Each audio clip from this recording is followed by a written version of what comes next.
pride tucked in my sleeve. Boy, you fucking stupid, sold your seat for some bloody beef. True nation, cut the conversation, better keep it brief. It's about time, so no curses to our enemies. You can try to run where you gone, it's your destiny. You gotta fall, never rise, that's the melody. What you get to witness, the beginning of a legacy. It's about time, send them curses to them enemies. You can try to run where you going, this your destiny.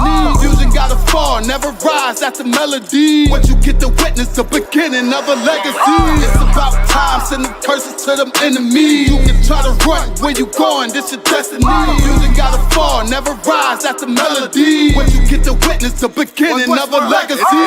They don't wanna know, we tell them, they just won't believe. It's about the journey, I ain't worried, moving at my speed. Saying we ain't much to be desired, gotta disagree. Starting one of mine, then we spinning like rotisserie. Go against the odds, I'm ready, this another victory. Cut different, niggas moving foul, where the referee. Moving like the military, something they ain't never seen. One West world for the people, this is what they need. It's about time, so no curses to our enemies. You can try to run where you gone, it's your destiny. You gotta fall, never rise, that's the melody.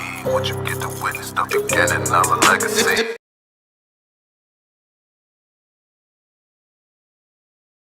Shalom, shalom, shalom. You in live Israelite School of Universal Practical Knowledge. Preaching Captain 10,000 NATAZACH, ISUPK. Under Commanding General YAHANNA. Live with this biblical scripture breakdown class. With up, Priest and Officer Yagadar. And here Shalom with us, alaikum. Shimel Shabrakatah. Shabrakatah. All right, we're getting into it tonight. Tonight, we'll be talking about building. All right. All right, what we got? What we got? Building the kingdom. Building the kingdom, building the kingdom, the Most High. In the kingdom of Christ, part 2. Give everybody a few moments to get in here. Building the kingdom, very important. Gotta have the identity that the Lord set up. Without the identity that the Lord set up, it's not gonna work. It's not gonna work. You understand? Identity and the law that the Lord gave us is extremely important. It's extremely important.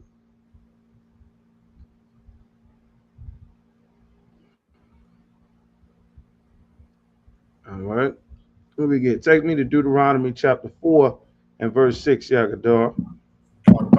It's so important that we have the identity that the Lord set up for us. That identity is the glue to putting our people back together. You understand? It's the glue to putting our people back together. It's the glue to repairing this nation. And it's so very important. There's no way to get around doing this. It's impossible to get around doing it. Shalom, shalom. Yahweh Shemal Lathan by Shem Yahweh Shah. Yahweh by Shem Yahweh Shah Barakatah. All right. So many people have thought and fought to try to make identities, to make somewhere that black people can go, black people belong, black people trying to be a part of their world, be a part of their society, joining the military, joining the police force, joining gangs, joining clubs, joining groups, trying to bury ourselves in slavery, bury ourselves with jobs, bury ourselves with degrees, bury ourselves with 9 to 5, 6 to 10s. You understand? The Lord has the solution. And it's right here in the Bible. The problem is we never been taught what's actually in the Bible. We never learned what's in the Bible. All right. So what you got? Take me to Deuteronomy chapter 4 and verse 4. No, 4 is 5. Start at 5.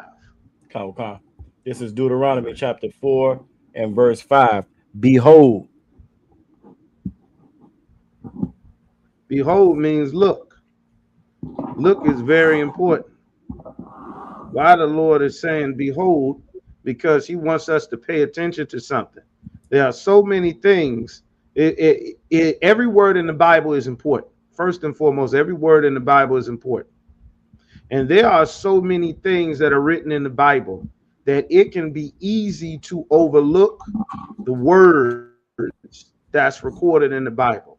The Lord says, look and behold, so many times, because he is constantly trying to get the attention of our people. The scripture no new thing under the sun. Nothing new is under the sun. Nothing new is happening.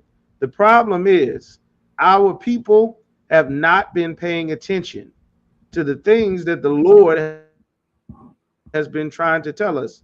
Listen, look, behold. So it's starting with look. Let me get your attention. Go ahead. I have taught you statutes and judgments.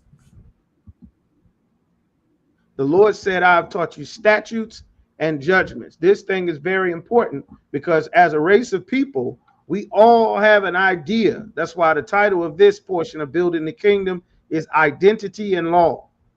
If you ask any Black, Latino, and Native American, even ask your own friends and family that you see on a regular day-to-day basis, you understand, and ask them, what are the rules that we are supposed to follow as a people? What are our rules? You understand? Everybody will give you a different answer. We don't get the same answer across the board as a people because we have all been taught that we have different identities. But the one identity that we actually are that comes from the God of our fathers, that identity we've not been taught. And it is directly and intricately tied to the rules and the way that we are supposed to live life. Just fits like a glove. You understand? Just like a glove. All right. So the Lord said he's taught us statutes and judgments. We're going to get into that because this is so very important that we turn back to our identity and rebuild our community. We got to rebuild our identity, rebuild our heritage, rebuild our nationality because we are suffering as a, you understand, because we don't have our identity, we don't have our nationality, we don't have rules on how we are supposed to function with each other. We don't have those things. There is a manual, there are records, there are instructions, there is a reference. The problem is we as a people do not have or follow it because most of us have never been taught these things. We've been taught something else. All right. So keep going. Shalom. Even as the Most High, my power commanded me.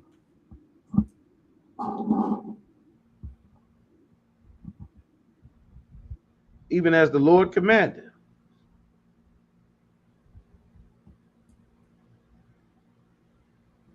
Meaning the Lord gave this commandment.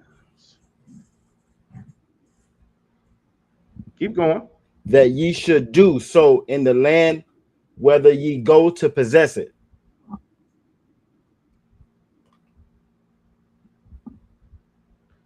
Wherever we go, anywhere on the earth that we are, the Lord said we should go. And these rules that he gave us, the Lord going to explain. I don't want to get ahead. I'm trying not to give away any words in the scripture before I get ahead of myself. So keep going. Verse 6, keep therefore and do them. The Lord said keep. Keep and do are two different words. That's not a mistake. That's not a typo. It says keep first because there are things that the Lord gave us that we are to keep. Keep our identity, keep our high holy days, keep the feast days that the Lord gave us, which are our identity. You understand? The identity the Lord gave us.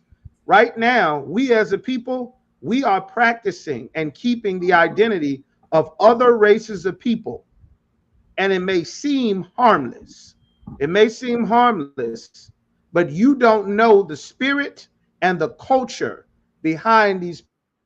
people who we follow. I'll give you a prime example. There is a spirit behind, you understand, Halloween. It may seem nice and innocent, which, by the way, Halloween is a Christian holiday. It's a Christian holiday, a watered down version of a Christian holiday. Without Halloween, you have All Hallows Eve, celebration of the dead and ghosts and ghouls, in which candy was given, or mischief night. Candy was given, and if you did not set out candy, there was a jack-o'-lantern put where the people would come into your house for not giving away candy, and they would rape your family and kill your family. That was a part of the tradition that you teach your children to celebrate Halloween, to be ghosts and ghouls and goblins and serial killers. These things are someone's culture. And even though it might not matter to you, there's a spirit behind everything. Spirits control the world, not your intentions, not the nice words that you try to do public relations to change it. I'll give you another example. The LGBT. There's a spirit behind a man wanting to have a man lie down with another man. God in the Bible calls it abuse. It's a lifestyle of abuse. You can go and check and see the highest statistics of not only sexual violence, but domestic violence amongst this thing that is promoted as fun and rainbows and celebrations and just hang around and everybody just be yourself. The spirit behind it, that before the 70s, this was considered a mental illness. This was a culture that was imported to our people. This is not something that was ever a part of Black, Latino, or Native American society. It never was. Even more so, the Lord gave us rules to keep us alive, so that if there was confusion, if we lost our way, if there was a greater, more popular influence than the things that the Lord told us that we were supposed to follow, we have high holy days that the Lord said keep, so that we can be refocused several times throughout the year. People try to refocus their family around Mother's Day, around Easter, around Father's Day, around 4th of July, around Labor Day, around St. Patrick's Day, and Thanksgiving and Christmas. And the more and more that we try to refocus ourselves around it, the more we see our families are falling apart. The marriages are falling apart. The children are more depressed. They're killing themselves. They're smoking themselves into psychosis and mental breakdowns. You understand? So even though we have some sort of a substitution for what the Lord gave us, it does not work. That's why he gave us our holy days, like the Passover. You can learn what it means to have a God for your race of people, and what the God of your race of people is willing to do to have his people safe, to have his people united, to separate his people from the identity and servitude of another nation of people.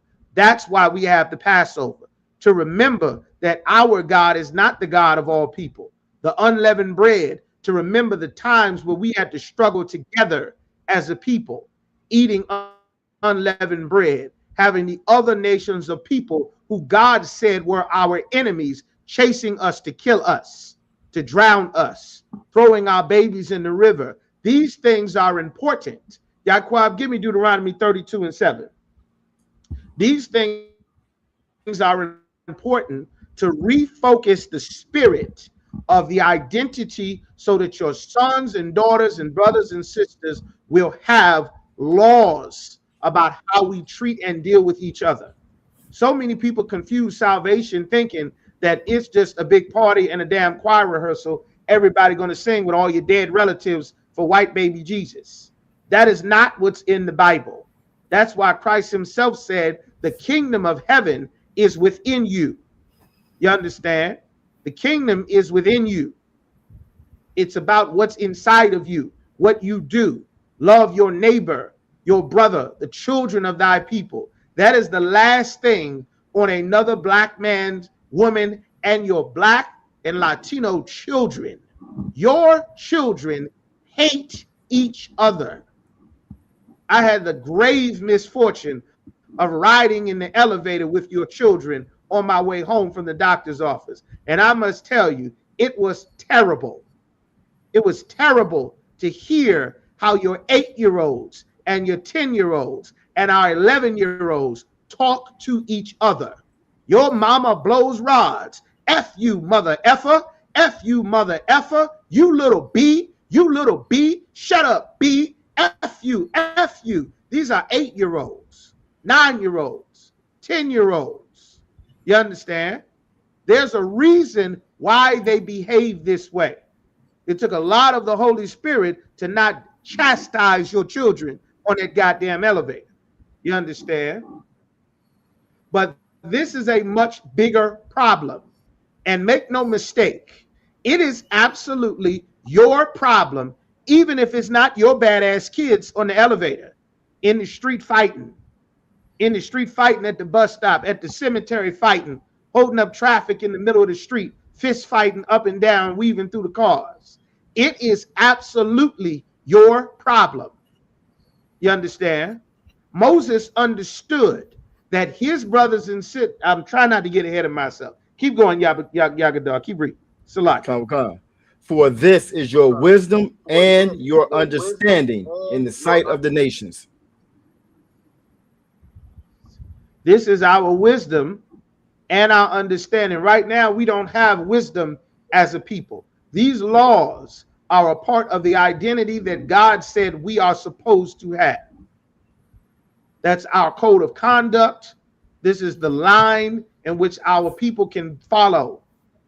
How far you can go, what's right, what's wrong, what's good, what's bad, what to celebrate, what to be happy about, what to be angry about. These laws are vital because without these laws, you don't realize what you have exposed your children to. You don't realize who you are raising. Most people don't think they're raising the young brother that shoots everybody. You understand? I rode in the elevator with the young brother that grows up to shoot everybody. If this truth does not grow and brothers and sisters don't come in, then those brothers grow up to shoot everybody in the city. That's how it happens. Every single mother should pour into the ISUPK like they're giving away weave, like Remy and Yaki is being on sale. It should pour into here like nails are going on sale, like furs are going on sale, like Nissans are going on sale. It should pour into this school, all of our schools. You don't realize what is happening and what is being done to these children under your carelessness. The carelessness. That's why we went over last week. The Lord did not intend for a woman to run the house, to have the final say, to be in charge of the discipline, to measure who could or who could not come around the sons and the daughters. What influence is acceptable? What behaviors is acceptable? A woman was never given the ability to measure that. God did not put that in a woman. You don't have it. You understand? God said you don't have it. That's why you must get to where the priests of the Lord are. You understand?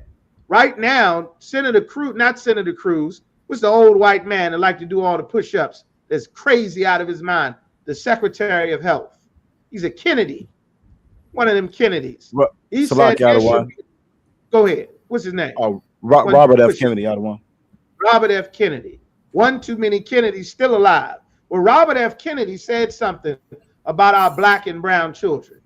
He said something. He said there should be a nice rural place with open acres of open land, nice rural place with no cameras, with no cell phones, and these children should be taken away from their parents.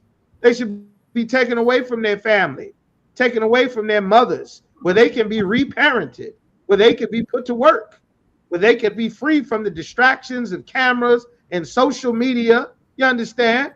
There was a place where that happened. And while everybody is upset about Klay Thompson and that slut Megan Thee Stallion and Cardi B, you understand?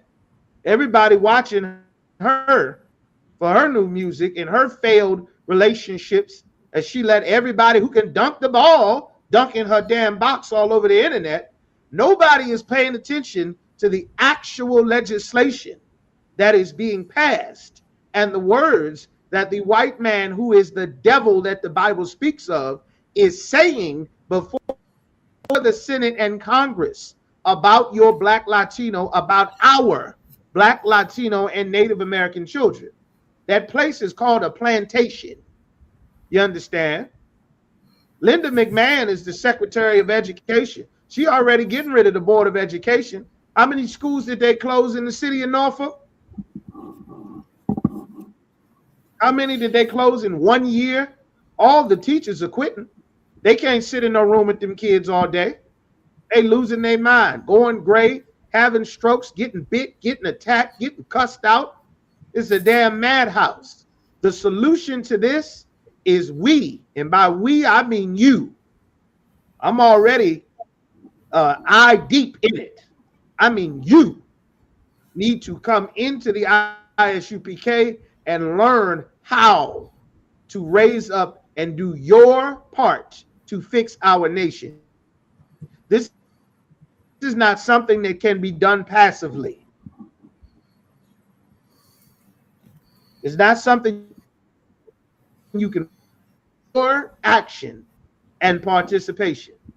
We as a people have to change. You understand? That's why the Lord said, this is your wisdom and your understanding. Read that again, Yagador. Khan. Deuteronomy chapter 4, verse 6. Keep, therefore, and do them, for this is your wisdom and your understanding in the sight of the nations. Why did he say in the sight of the nations? Why would he say in the sight of the nations? This is a foreign concept to our people. And generally, our people don't really give a damn what anybody else has to say or think. In general, don't really give a damn what anybody else has to say or think. That's why we have laws and rules. The Lord is giving us instructions so that when the nations see us, they see that we are a wise people with understanding. What is the danger of being seen as an unwise people with no understanding? We're going to answer that later on. Why would the Lord say that? Type that question in there. Why would the Lord say that? Your wisdom and understanding in the sight, meaning when they see you, they'll see a wise and understanding people. Why the Lord say that? What is that all about? What does that even mean?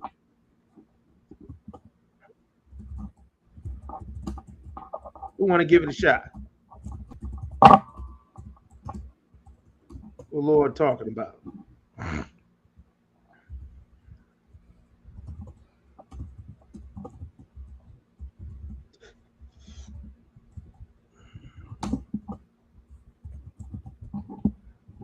Why would the Lord care about what the other nations think about us? Why would it matter? Why would the Lord say that? Why would he say that across the park? Y'all, why would the Lord say such a thing? The Lord don't care about them other nations. He said it numerous times. Why does he care, Kenyatta? Why would the Lord say this? NASHAH, why would the Lord say this? Right? Why would he say this? Why would he say this, sister? Quashar, Yaquab, Yagadar, Yabakar, Debar. Why would the Lord say this? Why would the Lord be even concerned what the other nations of people say and think about his chosen people? Why would the Lord give a damn? All right, it said to repeat it. The question is typed in there. Why would the Lord say, this is your wisdom in the sight of the nations? Why would he say that?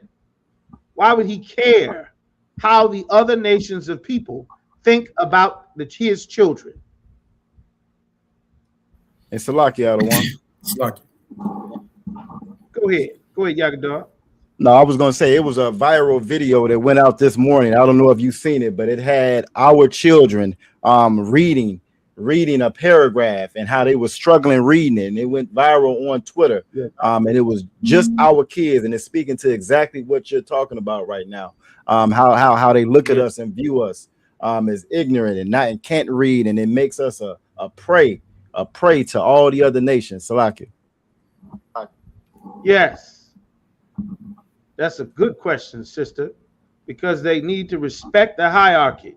That's right. Well, the problem is we are not in the hierarchy anymore, because the wisdom and the understanding the Lord gave us, we forfeited that to go be Muslims. Now we under them.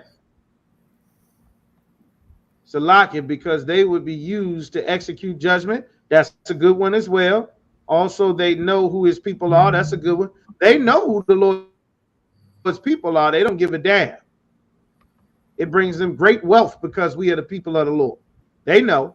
They know we don't know, and we don't care. But there's a consequence for not knowing, and there's also a consequence for not caring. That's why they pass a curfew in Virginia Beach. They pass a curfew that not even adults are allowed to be outside somewhere in Virginia Beach. You are a whole grown adult that, because of goddamn kids, teenagers, roaming the streets with no parents, just roaming the streets at 2, 3, 4 o'clock in the morning. You understand? Now, adults can't go outside. That was Virginia Beach's solution. We should not be in cities where children rule over us.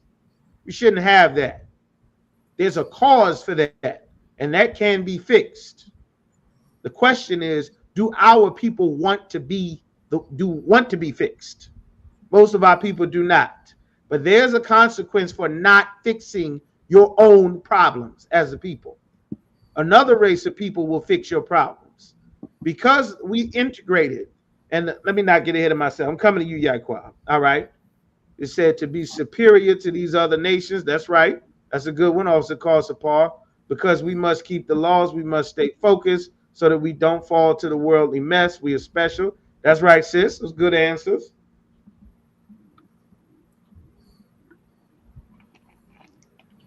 All right. Okay.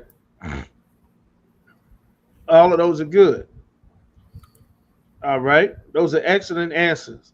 Most important answers. You got all of them. You got them. But because if you are seen as the people without wisdom, then you are the people that can be exploited. You're the people that can be exploited. You understand? The people that's not paying, that is looking to be entertained all the time. The serious matters about who controls your city, who controls your resources, filling out the paperwork for your housing, coming to the meetings for your community, about where you're going to live, communicating, you understand, about what is the future of your children, of your sons and daughters, of your families. What resources, what's in your water supply?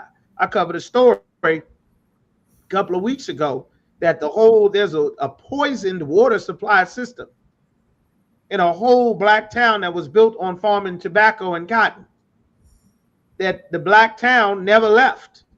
They just kept breeding on the land and were completely shut out from the education that the rest of the world continued to develop, that our people fell behind. And make no mistake, we are not behind because we cannot adapt, because we cannot learn. The things that have driven technology have always been invented by the children of Israel.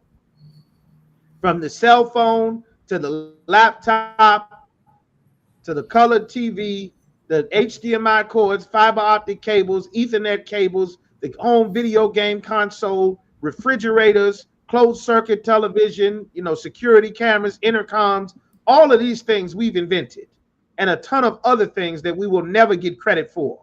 You understand? The reason we are behind is because we don't have our identity and the rules that would glue us together and make us a people, instead of everyone an individual with their own God, their own beliefs, their own thoughts, their own way of life. And then the other races of people who understand that life is a team sport. You understand that you're born on a team. Our team is all Kobe Bryant. Everybody Kobe. There's no shooting guards, there's no coach, no powered forward, nobody driving the bus. Everybody's the leader. Everybody in charge. Everybody takes the shot. You understand? That is a recipe for disaster. And these rules repair that. Keep going, Yagadar. Which shall hear all of these statutes. Meaning the heathen will hear these statutes, these rules that the Lord gave us, they'll hear them. And then what will they say when they hear them? And say, surely this great nation is a wise and understanding people. They will hear the rules that we follow. And the rules that we follow, they will know that this is a nation of people. They will know that this is a nation of people. The same way that you look at a Chinese man, and what comes to your mind when you see a Chinese man? No sweat, brother, I got you. It's all right. You see a Chinese man, what comes to your mind? Just real quick. Yagadar, Yaquab, anybody can answer. What comes to your mind when you see the Chinese man? Salaki, I don't want. Go ahead, Yagadar. When I see them, they're isolated from everybody. They have their own communities, own stores, own neighborhoods. They have their own ecosystem right inside America. Right. Sister Zarkar said he good at math. They're good at math. That's what you think. Sister Raya said fried rice. That is prejudice, sister. All right, fried rice. I'll take it. Rice. There you go. They known for rice. Same way that black people, you would see black people and they would say well, they known for chicken. Right or wrong? They known for fried chicken. They known for fried rice. That's a good answer, sis. Yaquab, what you got? Sister said, I think they got their own gas station. I've never seen them pump gas. You are right, sis. I've not seen them pump gas. I appreciate it, sister. The call support said, I figure they know karate. Karate is the Japanese, but I got you. I figure they know karate. They probably kick y'all and get doing all that funny stuff. Most High in Christ. All right. You figure they know karate. All right. All right. Those are good answers. Yaquab, what was you saying? Was you saying something to La? La, sir. Okay. Figure they know karate. Okay. Well, when you see an Arab, you see an Arab man, what comes to mind when you see the Arabs? Salakia. Oh, you got something to say about the Arabs. You quick on the draw. Go ahead, Yaquab. He a hustler. He a hustler. That's a little vague. Man. He a hustler. He know how to get money over here. He know where to go to get money. Okay. You know how to get that money. Get that money on. He hustler. All right. All right. Anybody all right? Shalom, Holy Christ, Christ. There we go. All right. Always wonder why do they look deformed?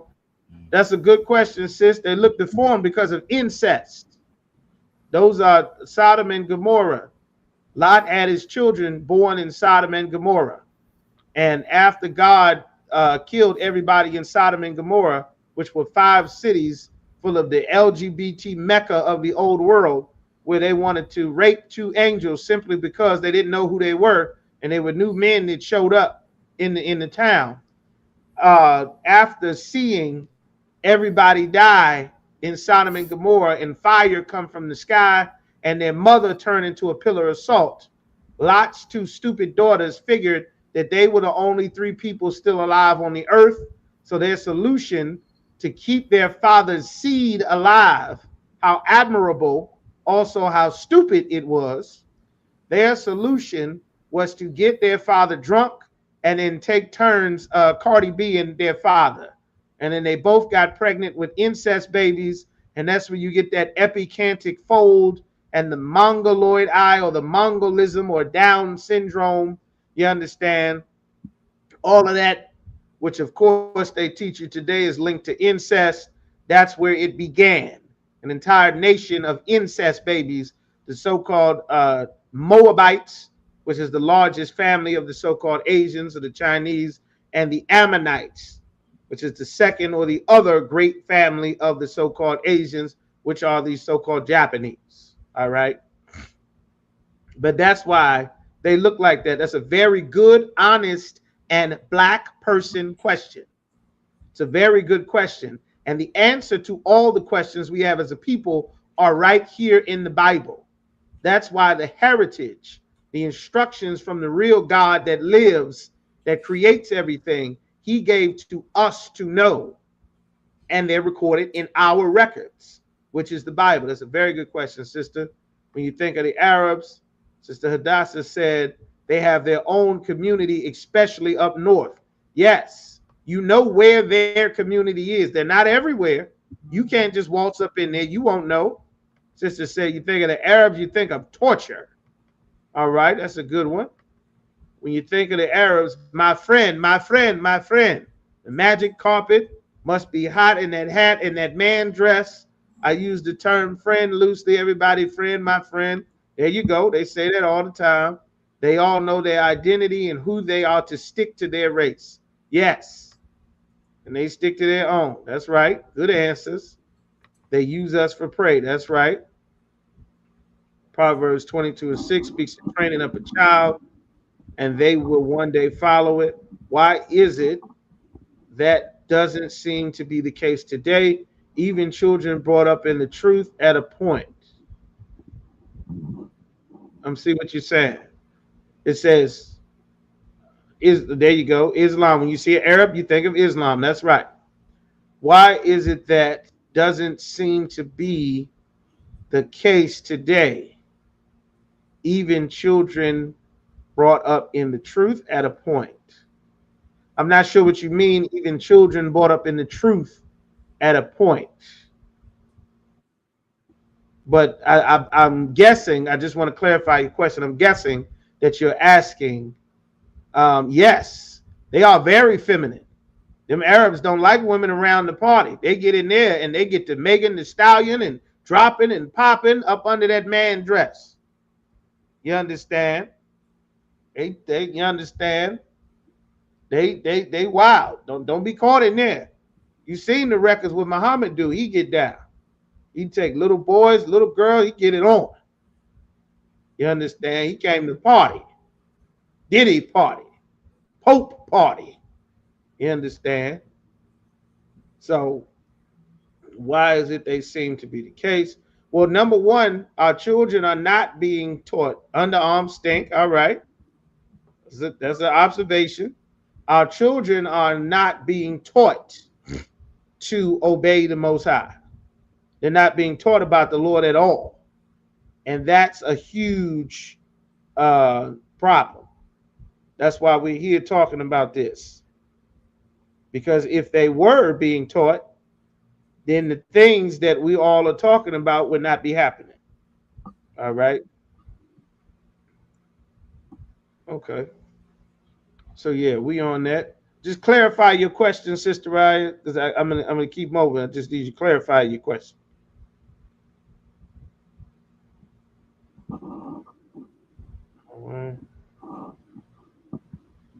Super Funky always working with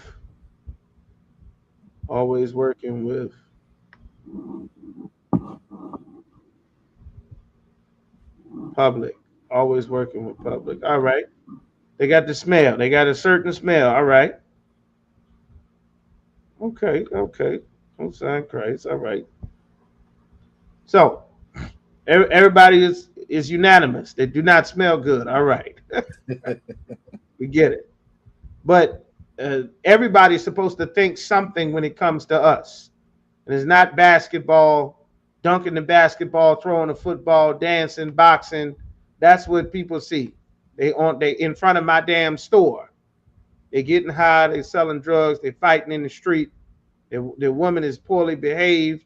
Mom is raising everybody. All the families is broken up, no man in charge. The nasty Somalians that got caught doing $1 billion worth of scams in Minnesota, they sat together in the mosque talking about none of them know their fathers. None of them have a family. This is what our people are known for. Gang banging, music, dancing, our sisters being whores, brothers chasing whores, leaving the kids, woman raising the kids, kids in the street, stealing out of my damn store. You understand? These are the things that they say about all of us in Congress when that's not the case. You understand? This is what Senator Kennedy Jr. is talking about. Some children, they may not have been born in the truth, but received it later on in life, still fight against it today. Well, receiving the truth and being in the truth are two different things. They're not the same thing. They're not. Being in the truth is something each person has to do individually. It is a change that has to be made within a person. It's not something that somebody else can do for you. It is something that you can be shown, you can be talked about, but it has to take root in you as a person. One of the important things to know about Christ, what he said, Shalom Yatawab Tazarat, Yahweh Tashim Yahweh. One of the things that Christ said, which is important to know, is he said that think not that I come to bring peace. I don't come to bring a peace, but a sword.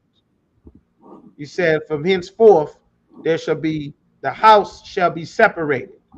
2 in one house shall go against 3 in the same house.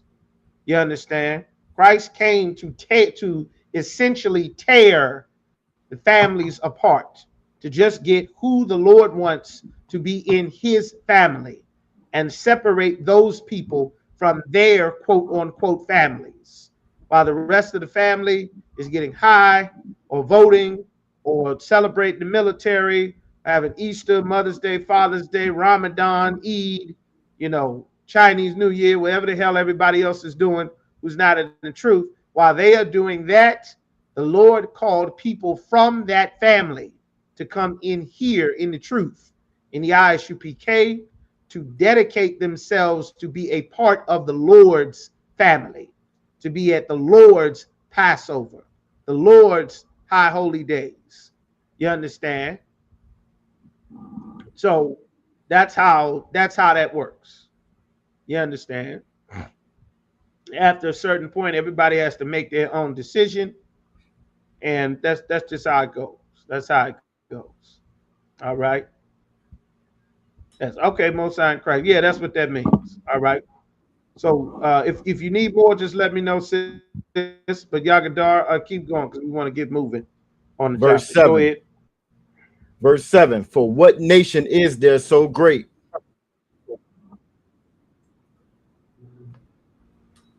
Okay, so I got more on the question. Good. So how do we define train?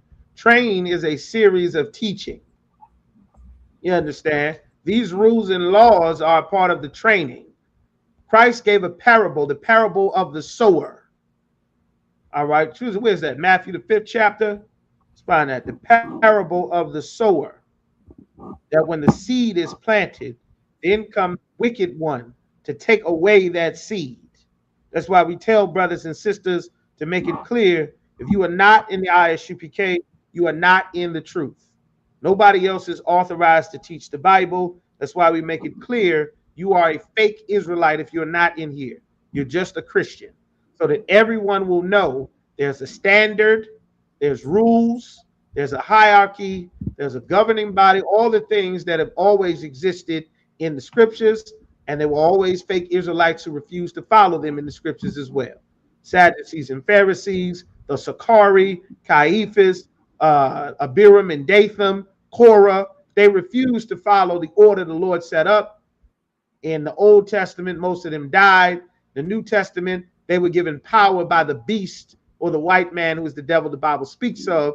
You understand? Because it was time for our nation to go into exile, as it was prophesied by all the prophets that came before Christ, which is why Christ said, think not that I come to destroy the prophets or the law. I came to fulfill, to make sure that you know it was true. All right. So you train by teaching what's in the Bible. You understand? There's only a certain point that a woman can train a man. The rest of that, you got to send him in here to us. All right.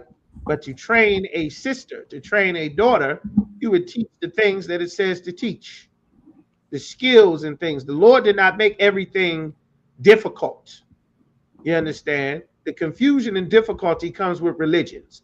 What the Lord said that a woman, an aged woman, not an old woman, but an aged woman, is to teach the younger women, which is a part of our identity and the laws. As a matter of fact, let's just go ahead and get that right now since it's up on the sister's question.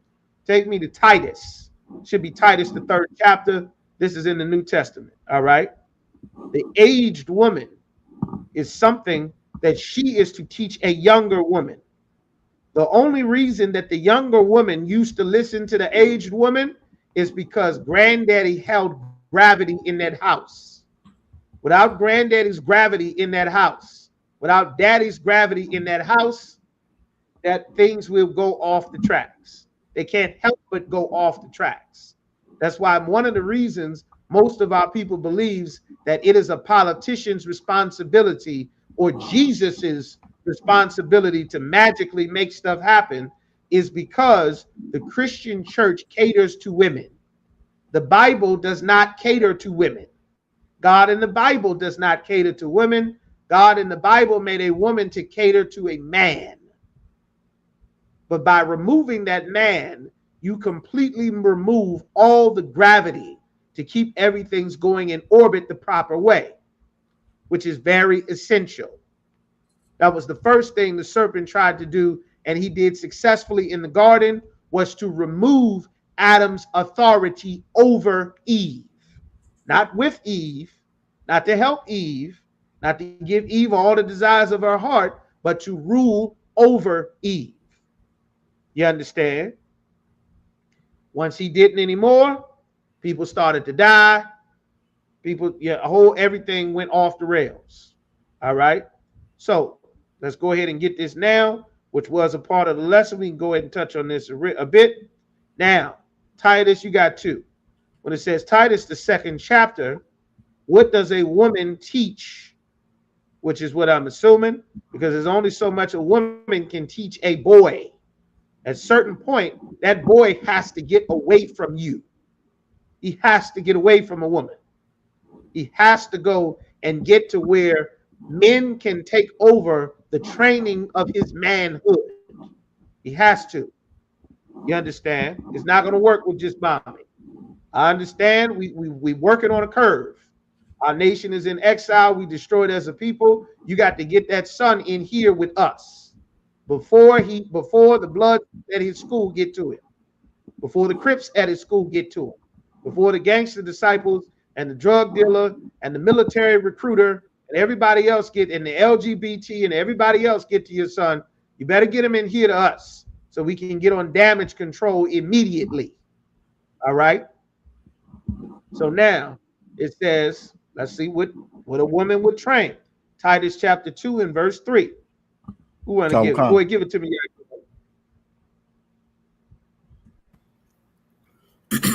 The book of Titus, chapter 2, verse 3. The aged women likewise. The aged woman, a woman that has some age. Why does it say an aged woman? Because a woman that has lived with experience. You understand? There is experience that a woman is supposed to have that she is able to pass down to another woman. If you didn't have any aunts, you didn't have any sisters, chances are most of our sisters were raised by just a mother. Just you and mom. Just you, your mom, your brothers and sisters, and chances are it did not go very well. It didn't go very well, chances are. The fact that you were only with your mother means it did not go well, because that's not how it's supposed to go, which is why we have to get back to understanding what is wrong. We have to say that things are out of order and broken so that we can start on fixing it. The current generation and the ones to come after. which is very important. A lot of people want emphasis. The kids got to do this. The kids got to do that. The kids got to do that. There is no fixing the kids without fixing the adults that make the kids. If you don't fix the adults, it is impossible to fix the children. The children got 10 years of learning how to do something from someone. They didn't just fall out the sky. A stork didn't deliver children out of the damn sky. For 10 years, they learned how to talk from you, how to act from you, how to lie from you, how to hold from you, how to steal from you, who God is from you, what's right, what's wrong from you. They learned these things. Whether you think you did good or not, we'll see. But this is what the Lord said all of us should know. So let's keep going. The aged woman, a woman with experience. Keep going. That they be in behavior as becometh holiness. That they be in behavior as becoming holiness. Holy means separate. As a woman, you should not be available for everyone. That is a great, great mistake. Sisters going to Dubai, sisters traveling the whole damn world. Where does the Chinese woman travel? Anybody know? Where does the Arab woman travel? Anybody know? Where does the East Indian woman travel? Where does she go? Does anybody know? What about the South African woman? What about the Ethiopian woman? The Nigerian woman? The West African? What about the North African woman? Where does she travel? Where does she go? Where does she go? Where does she buy her dresses from? Whose drawers is she wearing modeling on YouTube with her Shein haul and her Sephora package? Where does she go? Is she at Dubai? Is she at Mardi Gras? Is she in Carnival? Is she in Cape Verde? Is she in Tanzania with her white man getting committing suicide on vacation? No, you don't know where they go. Sisters, nobody should know where you are. Everybody should not have access to see you and your tail and your breasts and all of your thoughts and all of who you have sex with and all of your relationships and all of your inner thoughts and everything that goes on in your home and all the people you've been with. That is not separate or holiness. Your mouth is not supposed to be open everywhere for everybody to hear everything that you think in your head. You don't know what the East Indian woman thinks. You don't know what the Arab woman thinks. In this place, that lie has taught as empowerment. Now, because the white man has destroyed our families, there's a certain level of I have to be able to stand up for myself. I have to have a certain level of strength because our enemy will hunt us no matter what. And because they've destroyed our families, sisters have had to be in a position that God did not make a woman for. You understand? So it is understandable. Again, this is not something that one individual has to fix and be aware of. This is something that all of our people must know, be aware of, and be a part of the solution to change it. There's too much that happens amongst our people that everybody is not fighting to change it. Everybody talks about the problem. Everybody complains and understands the problem. Everybody has not put their hands to the place that is the force to change the problem and change it the way that the Lord said to change it. That is very important. That an aged woman teach the young woman behavior as in holiness. How do they teach? You teach by your actions. You teach by your words. You teach by what you do, what they see you do. Those things are teaching. And very importantly, you need to get your daughters in here. They need to be in these ISUPK classes. You understand? Your hugs will not supersede Cardi B's influence on all the teenagers at school. It's not going to work. All right? Keep going. Not false accusers. not false accusers, not lying, not lying. Holiness, separate. You understand? That's not listening to gospel music, not being a liar, a false accuser, lying, saying that people did something that they did not do, lying on yourself, lying on men, lying, just lying in general. To teach your daughters to tell the truth. You understand? It creates some moral character. There's a great lacking of moral character in these last few generations. Nobody has a problem with prostitution anymore. They thought that being a model, an Instagram model, which is just showing your naked behind on the internet, that's a job, because nobody feels that prostituting yourself or showing your naked body on the internet is wrong, or OnlyFans is wrong. Nobody feels that way. Why? Because an aged woman is now also in the streets trying to get likes, trying to get follows, trying to have everybody know all of her thoughts and all of her secret things and spill all of her tea and all of her red table talk. All of these things here, you're not supposed to. You understand? Keep going. Not given to much wine. Not given to much wine. Teach your daughter to not be a drunk. Don't be turn up Tina. You can drink if you want to. You can have plenty of drinks if you like to, but you must make sure that you explain that you cannot be turn up Tuesday, upside down, falling out, shoes in your hand. Where's my purse? You falling in people's laps. Your dress halfway falling off. You're so drunk, you don't know who you're having sex with, don't know where you are. You make sure that you teach your daughter this is unacceptable. Why? Because Cardi B will teach your daughter that is acceptable. Big, drunk, angry Megan Thee Stallion will teach your daughter that is acceptable. That's how you be a woman. Your tail is you being a woman. You understand? Teach her to have that's why it says, last week we went over, the father waketh for the daughter when no man knoweth, and the care for her taketh away sleep.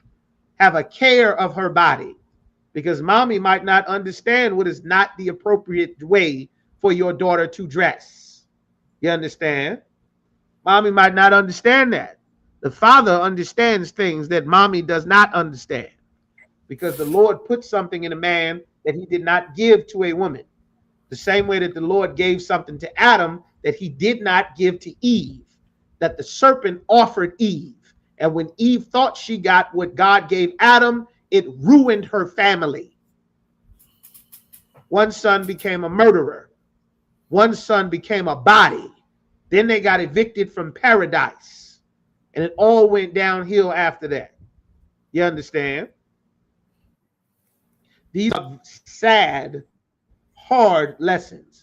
But we as a people should not keep learning these same hard lessons generation after generation. That's why the Lord rose up the prophets. All right. The aged woman, teach a young woman, not given to much wine. You understand? It didn't say she couldn't drink. Didn't say she couldn't have no brandy, no wine, no beer if she wanted to. But that can't be your identity. Who, sister so-and-so? Or the one that always be with the brandy? Don't be her. She got all the drinks. Sister got all the drinks. Unless you a bartender, you shouldn't be, Christina Keg. That shouldn't be you. You shouldn't be known as the drunk sister, the sister that can't handle her liquor. You understand? Because not only will that spread the reputation of your other sisters, of the rest of the women of your people, the same way you don't know where the Chinese, Arab, East Indian, and African woman is. Everybody does know where you are. They know where you live. They know where your kids are. They know you don't have your own food supply. They know how your relationships go because you tell the internet. They know you can't stand the man of your race because you tell the internet. They know that you open to have sex with whoever makes you happy, whoever can get your attention or throw some money your way. They know you teach your kids to have sex with whoever can get your attention or throw some money their way. You understand? These are the things that an aged woman teaches a younger woman. Keep going. Teachers of good things. What is a good thing? There's a lot of good things that a woman can do. A silent and loving woman is a gift from the Lord. That's a good thing. You understand? Teach your daughters how not to be a loudmouth woman, running her mouth all the time. Now, if you are a loudmouth woman always running your damn mouth, then you're going to have to work on you, because your daughter is going to learn what to say out of her mouth by what you say out of your mouth. You understand? Keep going. Verse 4, that they may teach the young women to be sober. That now it says the aged woman is going to do some of these things, that they may teach a younger woman to be sober. What is to be sober? Have a sober mind, that you are a woman, that you are a lady, that there is a way that you must carry yourself as a woman. You understand? That you should not be in the streets fist fighting. You shouldn't be in the streets barefoot trying to slang and body slam and elbow sisters. You understand? You should not be walking on the streets in a brawl like Glorilla and Cardi B. You understand? You should not have your naked behind exposed to the world. You should not have see-through clothes on so that everybody can see all your undergarments. You understand? Just because you have a shape doesn't mean everybody's supposed to get to your shape. An aged woman is supposed to teach a younger woman. That used to happen all the time across the board. Then something got removed from a woman's authority. The thing that was the gravity of a woman's authority was the man. That was the final line of the authority. Once that got removed, the whole gravity, the whole system went out of whack. You understand? That they may teach a young woman to be sober. Don't get high. You understand? You start getting high. The whole purpose of getting high is to get as high as possible. Once you start getting high, you'll get high friends. Somebody needs you to buy drugs. And the best way to get repeat customers is to make the drugs stronger so that you can't quit. And the best way to get stronger customers is to make the drugs more addictive so that you can't quit. You understand?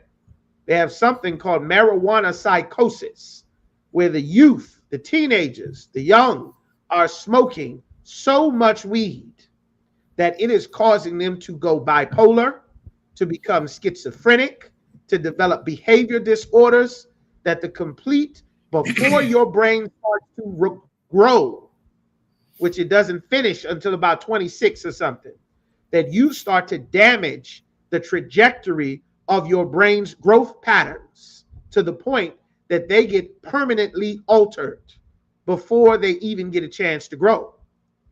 And you damage your brain. You damage your brain so that it doesn't even grow in properly the way that it's supposed to. You understand? And them damn vapes. Everybody love them goddamn vapes. You understand?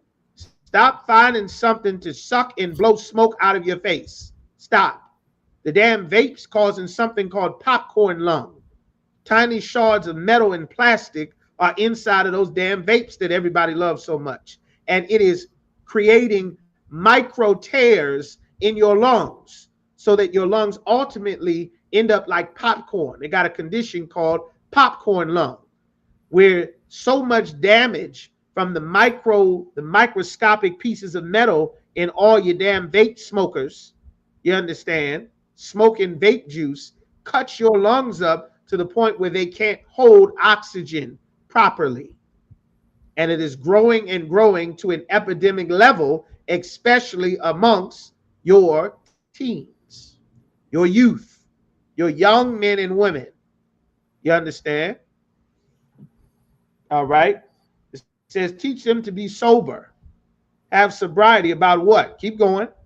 To and love their husbands. As well. That's right. Keep going.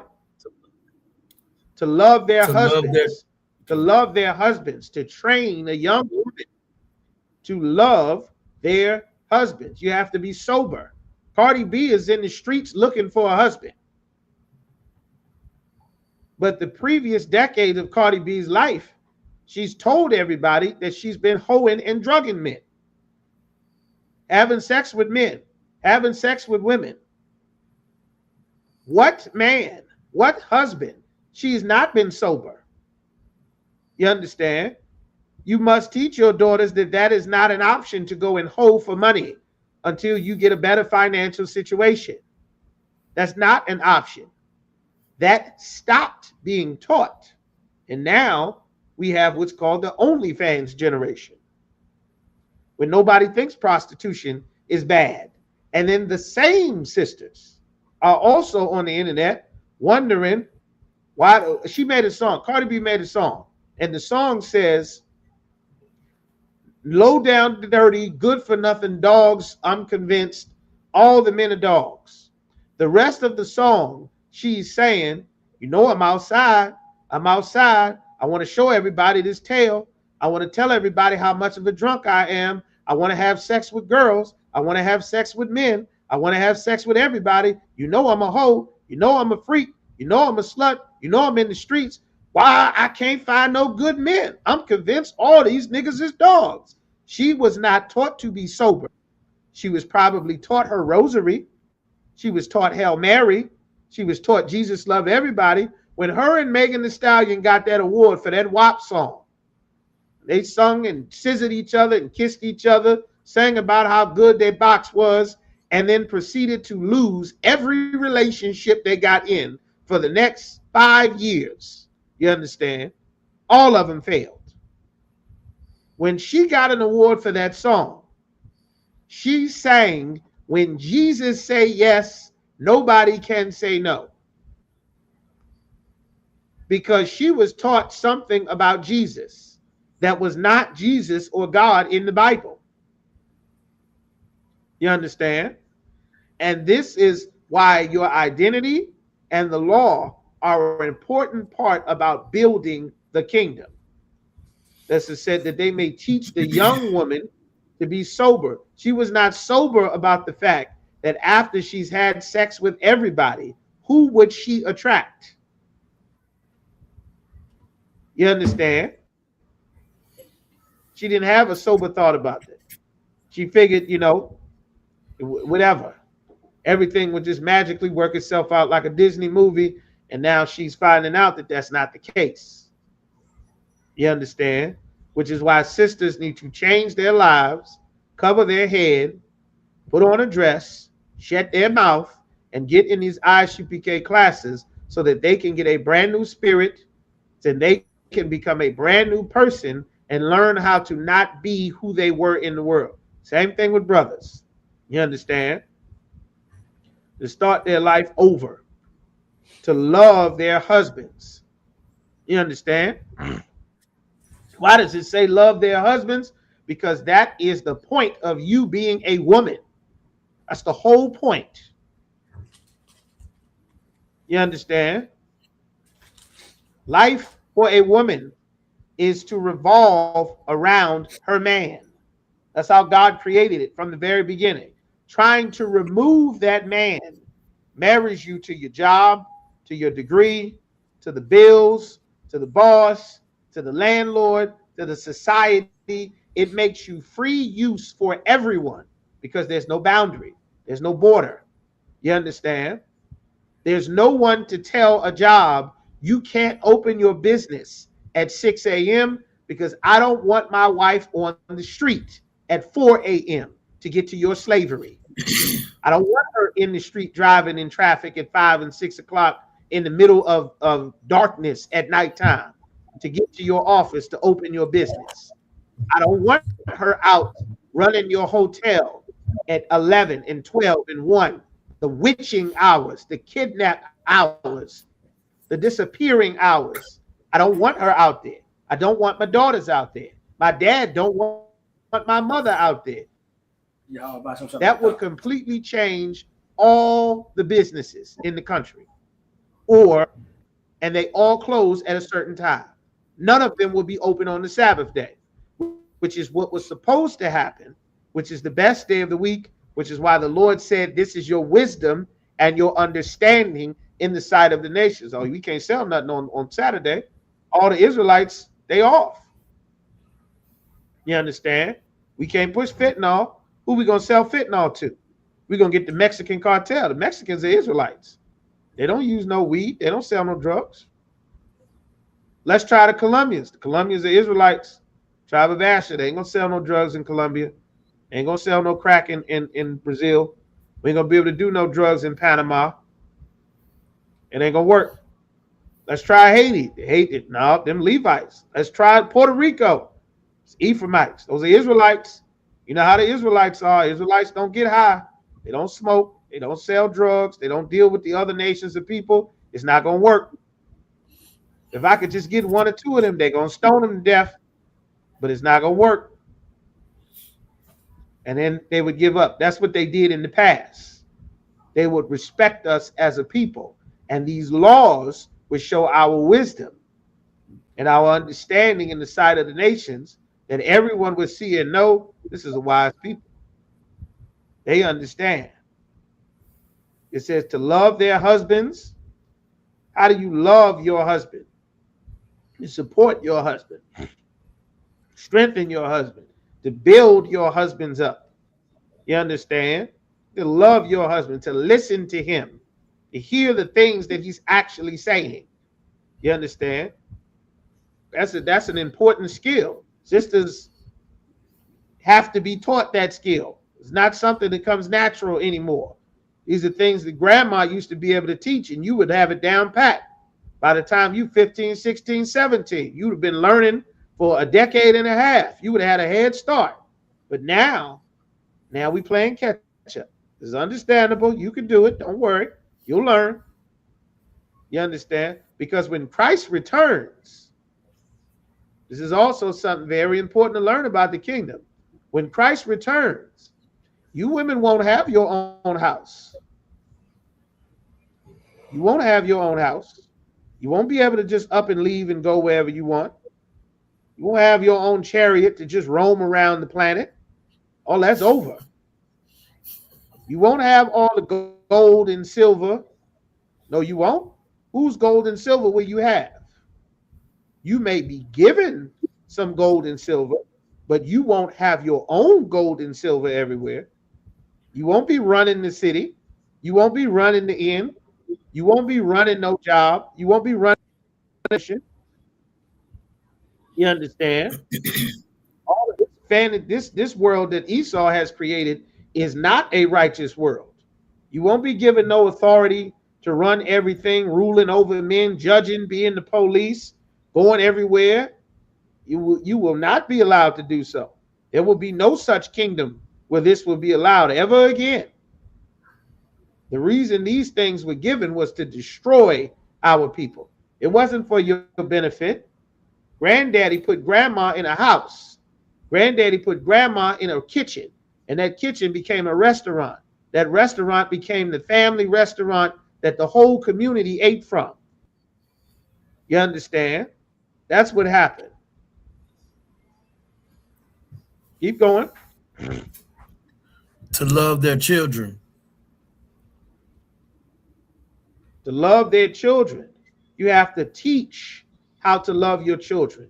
You can't be yelling and growling and impatient, and every time you get upset, you're ready to hit the child because the child is not bigger than you. Not yet. Isn't stronger than you. Not yet. Doesn't have more health than you do. Not yet.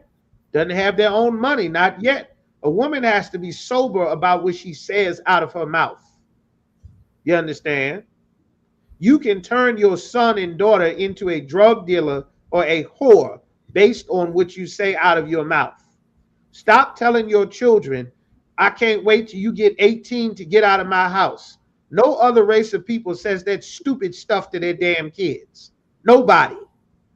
Nobody is putting a stupid 18-year-old out of their house.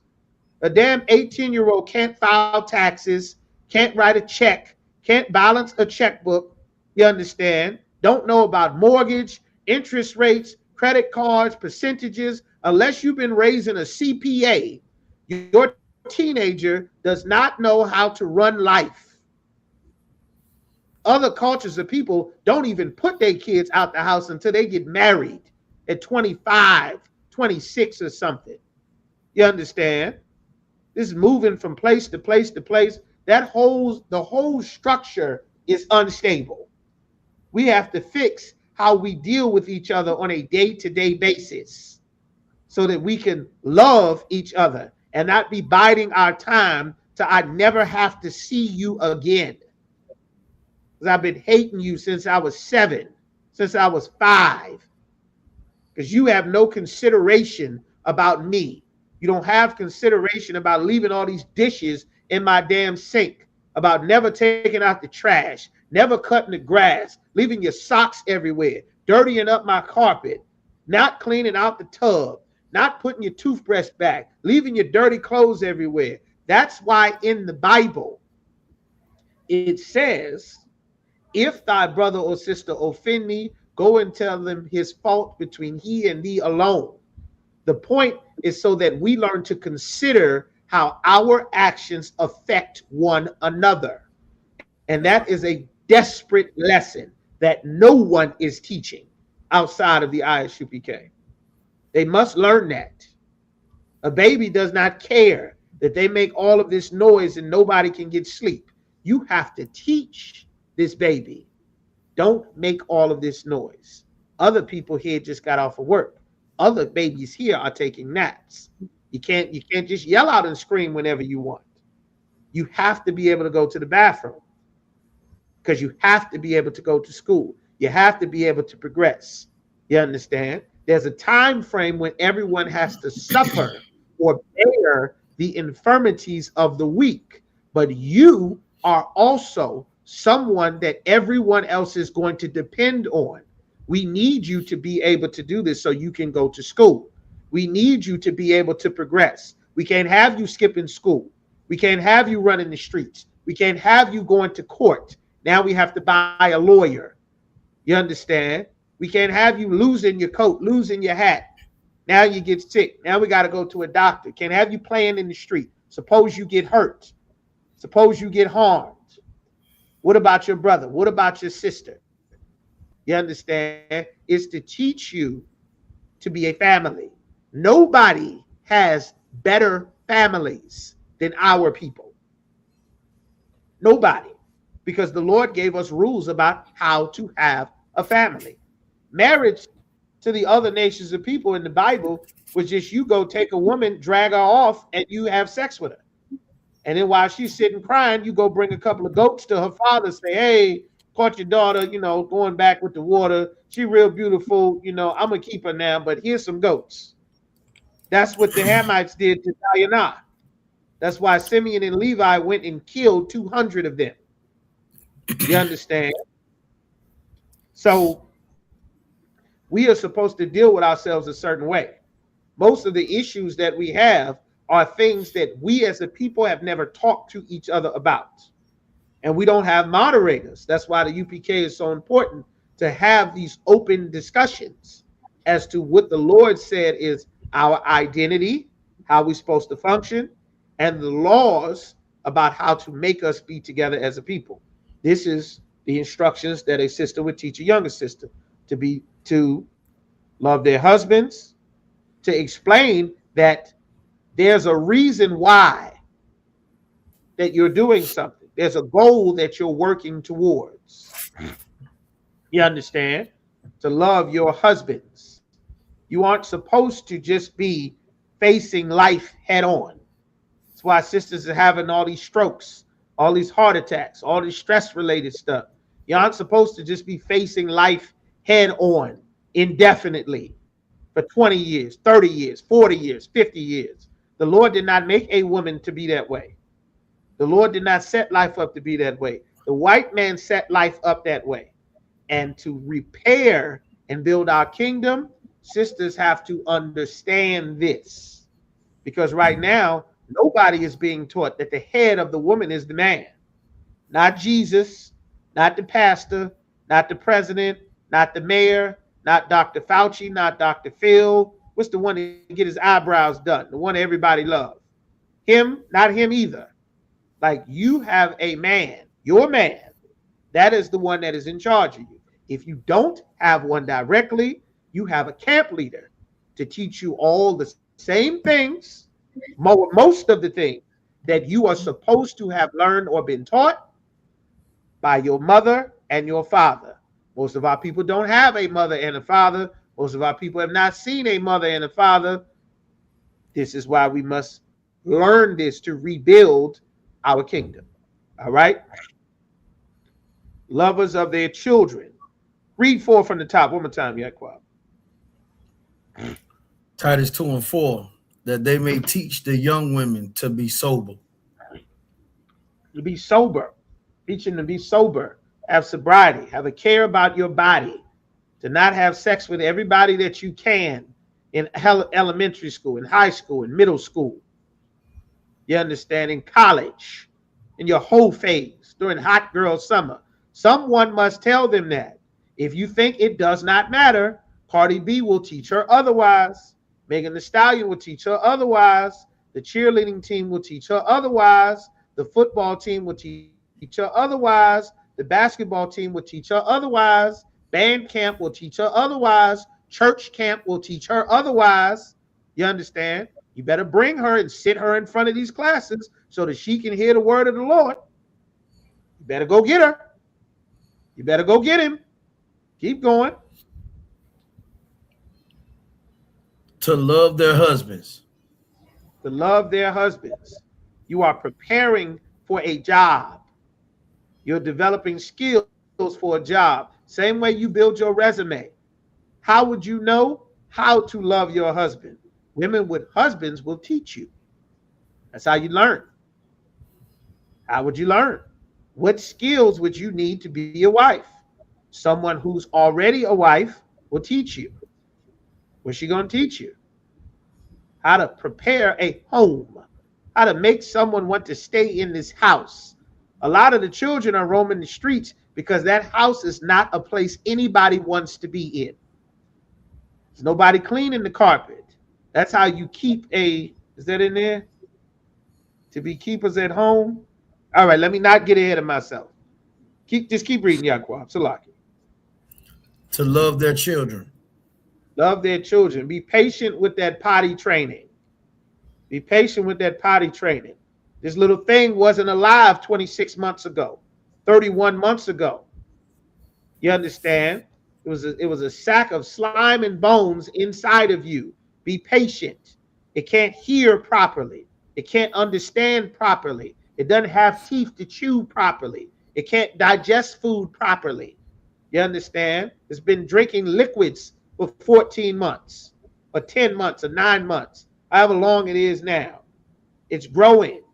It doesn't have a lot of knowledge in things. You have to be patient because it's weak, it's fragile, it's tender, it's still forming, and you could damage it. And that's a lot of what's happening is our children are being thoroughly damaged by their mothers, severely damaged. That's why an aged woman has to teach you this. You understand? Keep going. Verse 5, to be discreet. To be discreet. Don't tell all your business. You understand? You shouldn't be telling all of your business, all your tea, all your sexual everything, all on YouTube, all on the blog site, all on the podcast, all at the Red Table Talk, the Balloon Pop Challenge. Everybody should not know all of your business. It shouldn't be in the street everywhere. That's not what discreet is. You should teach this so that your 5 and 6-year-olds aren't talking about blowing rods in the goddamn elevator. If you don't, then when you get on the elevator trying to get home, all the elementary school kids will be talking about sex in the elevator. You must teach them to be discreet. If you're a Christian, you can't do this because it'll make you uncomfortable. Because you believe Jesus will take the wheel. Jesus will work it out. And you don't want to talk about stuff like this. And it makes you uncomfortable. Well, it's better you be uncomfortable than your kids die. because that's what's happening. And we don't want your kids to die. We want everybody to live and be strong and survive and thrive and do great and wonderful things, which is why we must build our nation and address all the important things that are in the Bible that God wants us to know. There's no children's church. There's no men's ministry. There's no women's ministry. There's no singles ministry, no marriage ministry, no geriatric ministry, none of that garbage that church taught us. Everybody sit in the same class, learn the same thing. That's how God always intended it to be. Keep going. Chaste. Chaste. Chaste means free from sexual immorality. This is very important because everybody is telling your young daughter to go and flaunt her sexuality everywhere, all in the street. Show off her midriff, show off her cleavage. Before the cleavage grows, find a way to show it off. Show off her tail. Before the tail grows in, find a way to show it off. You understand? Everybody is saying someone must teach her that you cannot have sex with everybody, that sex is marriage and it's permanent. And the Lord expects for you to be with one man, not men, not all the men, like Cardi B says, like Megan Thee Stallion says, that she is wrong, that God is against this, that we do not live a lifestyle that will make God hate us and hurt us and destroy us. This is the way the Lord said that we be right. This is the righteous thing to do. You understand? Keep going. Keepers at home. Keepers at home, to be chaste. Let's explain chaste. The Lord took a whole chapter to talk about what is lawful and unlawful sex. Free from sexual immorality is chaste. A woman cannot have sex with another woman. A woman cannot have sex with multiple men or boys. A man is not allowed to have sex with another man. A man is not allowed to have sex with one woman and then leave one woman to go have sex with a new woman. He must keep them both or all. It is a very important decision. It is the most important decision you will ever make in your life. It is a decision that, whether you know how severe or important it is, can cause you to die, or it can cause a new life to be born. It is extremely important, and it is something that is so commonly ignored and not properly given the respect and reverence and importance that God intended for it to have. That's why an aged woman is to teach a younger woman, you understand, to be chaste. That's very important. That's why the aged woman is also teaching a younger woman how to be a wife and to have children, because sex makes babies. You understand? Your sex will get you pregnant. It'll be the shock of a lifetime when young Black, Latino, Native American sisters have sex and end up pregnant. It'd be the surprise of the century, because our whole life we've been Christians, and Christianity has taught us that Jesus came from a magical God baby, that God touched Mary and then poof, she had a baby. All of those are a bunch of goddamn lies. You understand? And the sooner we stop learning lies, the better we'll be as a people. Chaste. You understand? Be chaste so that you don't get in one relationship and you cause 3 people to get shot at a cookout because you had sex with Tyler, and then you left Tyler and you went to go have sex with Dayon, and Dayon and Tyler saw each other. And then when Dayon saw Tyler, Tyler is mad because you have 2 kids by Tyler. And then you with Dayon now, and you won't let Tyler see his kids. And then Tyler sees Dayon and you, and then Tyler and Dayon shoot at each other, and 3 innocent bystanders get hit with the bullets, and 2 babies die, which happens every day in Norfolk, in Richmond, in Portsmouth, all where we are. It happens constantly, unless we start to teach our daughters how important sex is. Then it will happen less. You understand? Keep going. Good. You skipped something very important after chaste. Oh, keepers at home. It's very important. Do what? Keep us at home. This is an extremely important thing. Most of our nation is women. As a woman, you must learn how to keep a home. That includes cleaning the floors, learning how to mop floors, how to wipe down a kitchen, how to keep the dishes clean, how to keep the sink clean. You understand? How to wash clothes, how to make sure the colors don't fold, maybe how to sew. You understand? How to put the towels properly. There's a certain type of towel.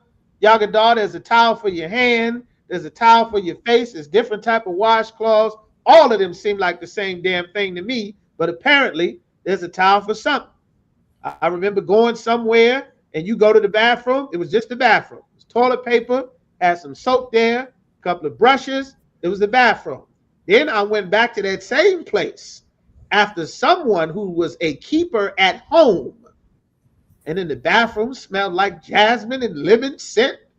It was all kind of smells. It was fur on the floor. The damn toilet had an outfit on now. I said, God damn, I want to spend some time in this bathroom. Sister to hook the bathroom up. A woman, you must learn how to keep at home. Your kids won't be in the street if home is someplace they want to be. It smells like come home. What else is keeping at home? Making food. Your kids wouldn't be in the street if you fed them. You know what they'd be? They'd be struggling to stay awake because they'd be full of potatoes and cube steak and baked chicken and string beans and greens and mashed potatoes and tacos and empanadas and quesadillas. You understand? They wouldn't be outside in the street roaming around.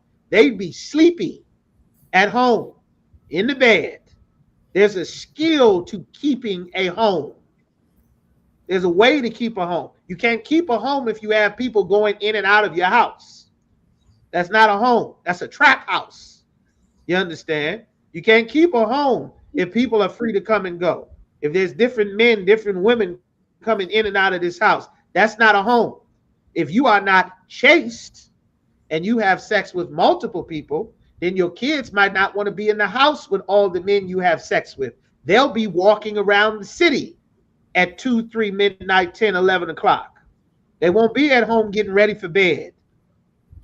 They'll be roaming the streets because you have to know how to keep at home. It's a skill. It's not magic. You understand? Otherwise, if you let the dishes pile up in the sink, roaches will come. If you don't know how to mop the floor properly, you understand? If you don't know how to keep that refrigerator clean, you'll have bugs in the refrigerator. You'll have spoiled milk and rotten eggs if you don't clean it out.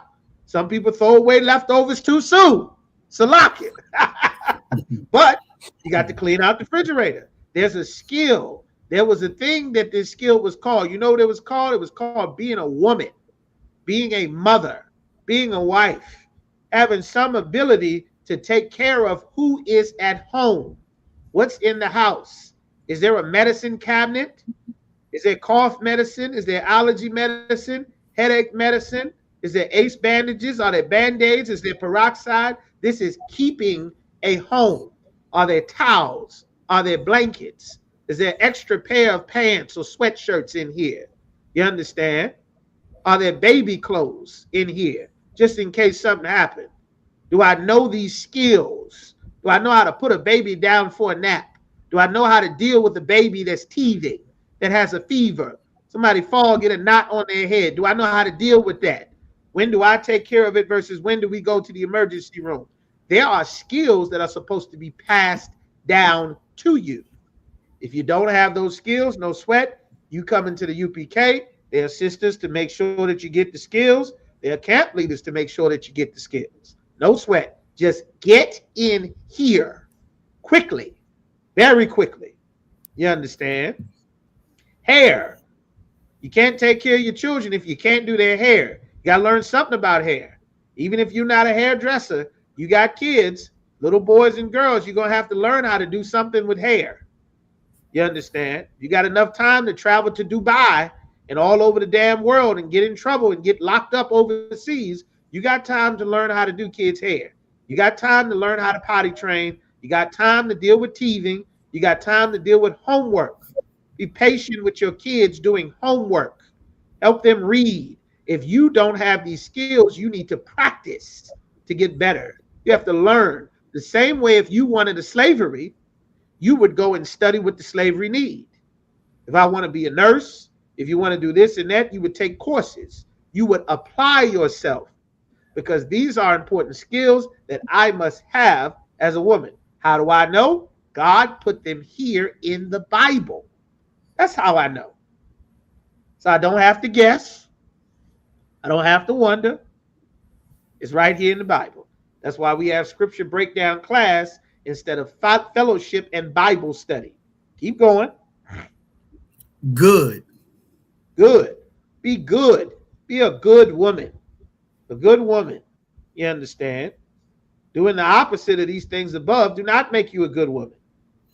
Trying to rule over a man is not a good woman. Control everything. Trying to dictate what he can and cannot do. That's not good according to the Bible. You understand? Keep going. Obedient to their own husbands. Obedient, meaning to listen to their own husbands. Do what he's saying. That's in the Bible. It doesn't say you married to Jesus. Some sister in Maryland with a 357 is doing robberies at gas stations. Cheryl Smith and Wesson, you understand? Granny got the strap, is just roaming around the city talking about I'm married to Jesus with a 357 Magnum doing armed robberies. You understand? You know why? Because instead of being married to Jesus, she needed a husband to help deal with her mental state before she became goddamn Bonnie, roaming around doing armed robberies, shooting up the gas station. That's right. You understand? Obedient to their own husband, meaning their husband says do something. This is what they do. You learn to listen to your husband. Life is a lot less stressful if you just listen to your husband. It's a lot less stressful. It's less things to worry about. Chances are a lot of the things you worry about aren't actual things to be worrying about if you have a husband. You understand? Keep going. That the word of the Most High be not blasphemed. Why does it say that the word of the Most High be not blasphemed, be not lied about? Why does it keep saying that the word of God be not blasphemed? What is blasphemy? It is a filthy, wicked lie. And there is an evil, wicked lie that has blasphemed the word of God, telling women that they are married to God, that they're married to Jesus. That's why it said, keepers at home, your house, your own husband, not Jesus, not God, not St. Peter, not someone sitting in heaven at the right hand of the Most High, married to a living, breathing, flesh and blood man. That's your service to the Lord. You understand? That's how it's always been. That's how it was in the Old Testament. That's how it was that's how it is in the New Testament. That's why we read the New Testament. You understand? These things help to structure all the confusions of life. They help put structure in things. Most of your panic, most of your worry, most of your this, all those things. It helps put structure to tell you what you need to do. You understand? You'll find out that a lot of the things that you're doing don't actually need to be done. How do you know? Your husband will usually tell you. Why are you doing that?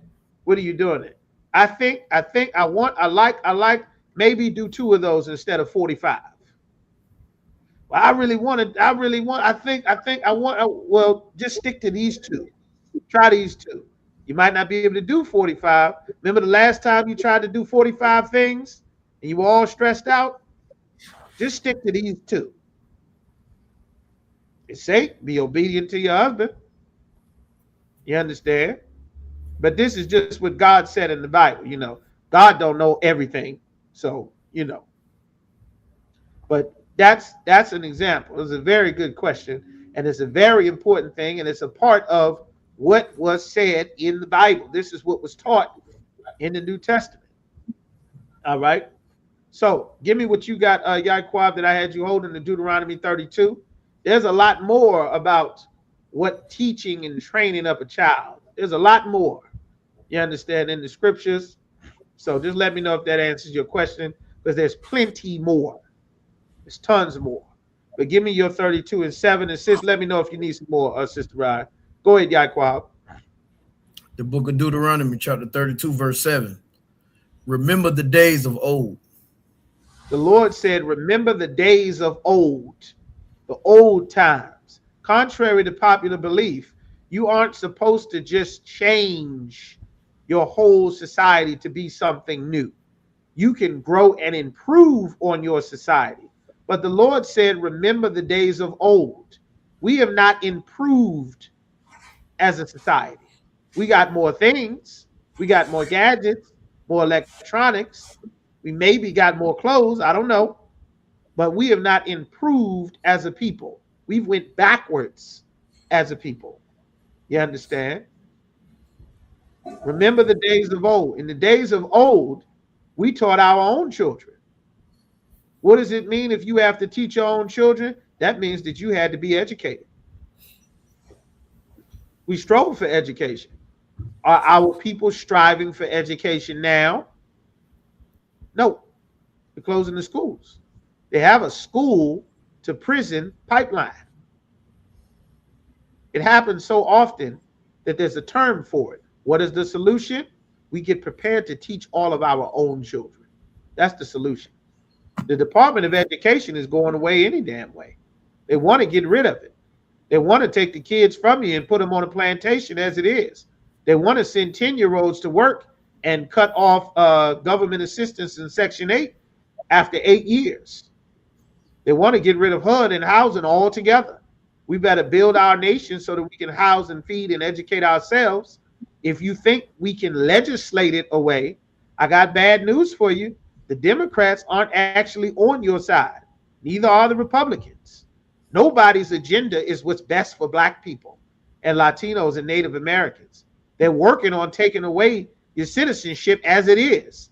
They're talking about it in Congress while everybody is talking about Clay Thompson and Megan Thee Stallion. You better get in here and listen to the prophets of the Lord. The churches are closing. They took that money gone. You understand? Keep going. Consider the years of many generations. The Lord said, consider the years of many generations. For many generations, there were rules and skills how things went. We got to go back many generations, because since we've integrated, our generations have had drastic changes. And these drastic changes have been in our family structure, in drug culture, drug usage, in how we settle and deal with our disputes, in our families, in our communities and neighborhoods, in our overall health as a people, mental health, physical health, sexual health, financial health. We've had drastic changes as a people. We've had individual pockets of success here and there, but as a people, we have not progressed. You understand? We are in the NBA with billionaire basketball players, but we had $10,000, $100,000 Negro Leagues teams, sometimes 5 to a state.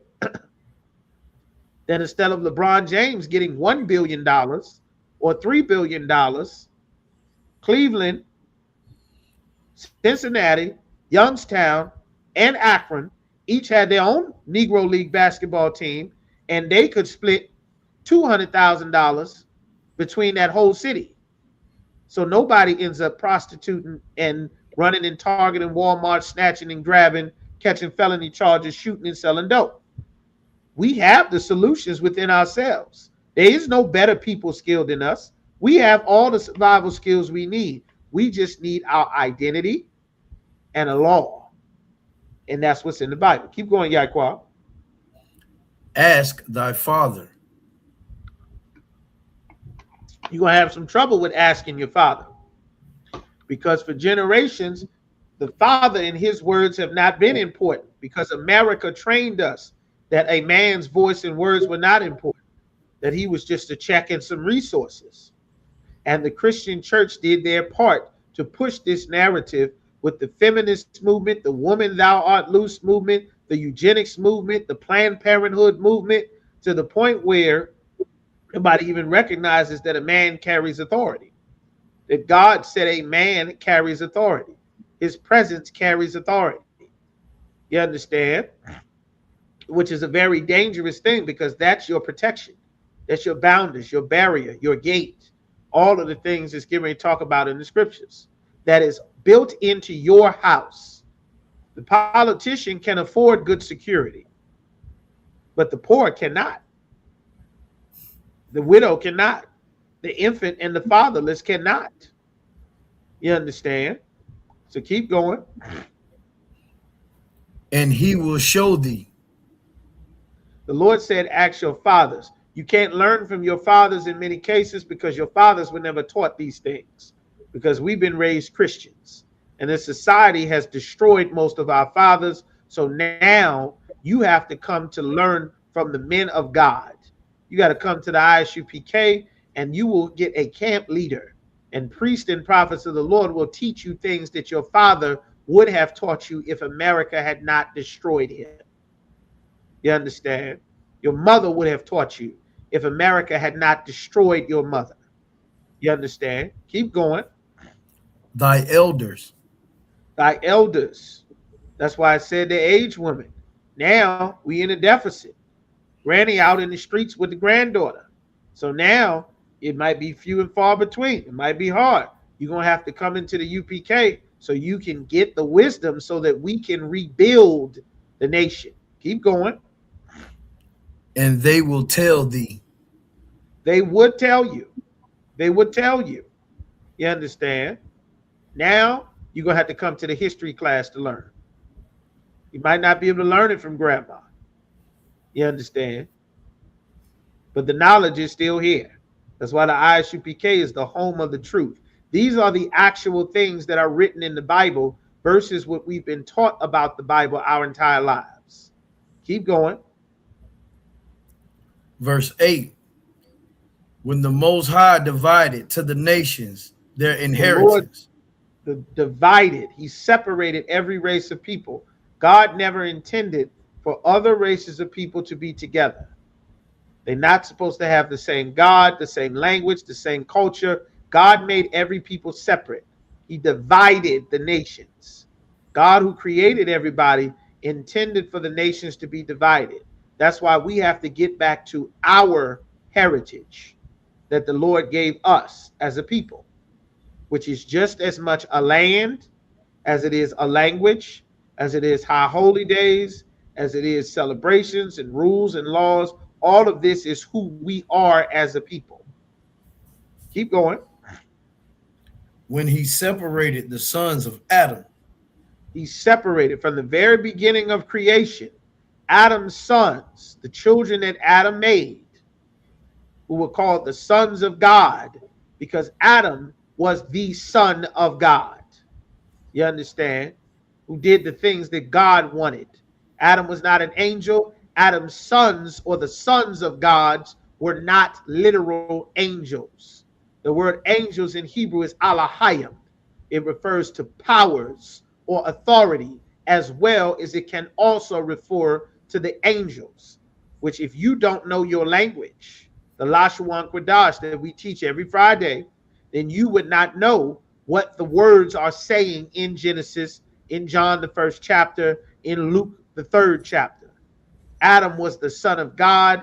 Adam's children were the sons of God. The entire planet lies under the lies of the Roman Catholic Church. All your movies, all your witchcraft, your Wiccan, all your other religions, all your occult theologies, all of those things heavily are all Christian.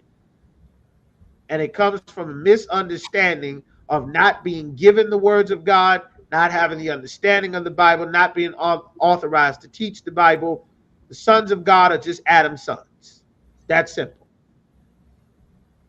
You understand? He separated his favorite person and their children from everybody else. And this is something that you must teach your Black, Latino, or Native American children. Otherwise, they won't understand why the white man sends a force to take grandma away. They won't understand why grandma gets killed at a traffic stop, while Ola Mae gets dragged out of her truck and they slam her on the ground and knock the teeth out of her mouth because she can halfway hear, because they hate her when they see her, because God said we were sold to our enemies. If you don't teach this to your sons and daughters, then your black Latino sons and daughters will say to a man who hates them, who hunts them, who is trained to take their lives, who God said is the devil that seeks to devour them as a roaring lion, then they'll say, leave me alone, man. We all equal, bro. Don't touch me, bro. And they'll get their jaw broken and their necks broken. You understand? You must teach what's in the Bible so that the Lord will be with us and you will be a prince or a princess with power. The Spirit of the Lord will be with you if we obey the Father. Nobody else has this opportunity, but you do, because you're Mexican, because you're black, because you're Puerto Rican, because you're Seminole, a Cree, or a Cherokee, because you're Cheyenne or a Lakota or a Sioux. You have this. Nobody else can get this. You understand? Keep going. He set the bounds of the people according to the number of the children of Israel. He set the boundaries of the people. He set a boundary so that everyone is separate. You must learn. You cannot physically set a boundary, not now, but you can spiritually set a boundary. You can set a boundary with your heart, meaning your mind, your spirit, to not accept the gods of the other nations of people, because that's not your God. We don't pray with anybody else because their God is not our God. We don't join hands in prayer. We don't bow our head and close our eyes. We don't rise for the national anthem. We don't repeat the Pledge of Allegiance. We don't swear on the Bible. We do agree. We affirm. We don't swear. You understand? We don't join your Chinese New Year. We don't say Happy Ramadan. We don't Shabbat Shalom or Shabbat Shalom. We don't Happy Hanukkah or Merry Christmas. We stand with our identity because we are rebuilding our kingdom. Our children do. Everybody does. You understand? Give me verse 9. Verse 9. For the Most High's portion is his people. His portion in the earth, his heritage in the earth is his people, not all people. The God of the Bible does not love all people. That does not mean he does not provide for all people. You understand? Birds have worms to eat. Worms have whatever you don't clean up in enough time, worms will get there and eat it. Ants will get whatever you spill and forget about. He provides for everything. That does not mean he loves them. God created the zebra. God created the buffalo. Have you seen what a lion and a hyena does to a zebra and a buffalo? Anybody ever seen what a hyena does to an animal? Providing and love is not the same thing. He provides for everything that he created. He loves the children of Israel. There's a big difference. You understand? Keep going. Jacob is the lot of his inheritance. Jacob is the lot, that land, that reproduction in the earth. Jacob is God's inheritance. You understand? Not all people, just Jacob. Just Jacob. You understand? Hold me, Yagadar, what are you holding? Salaki, I wasn't holding anything out of one. All right. Okay, Most High in Christ. Let's see. What do we want? Let's get a couple more. Jacob is the lot of his inheritance. Let's run this commercial real quick. Jacob is the lot of his inheritance. Get that commercial, Yagadar. Hit the tithe commercial. Everybody pay your tithe.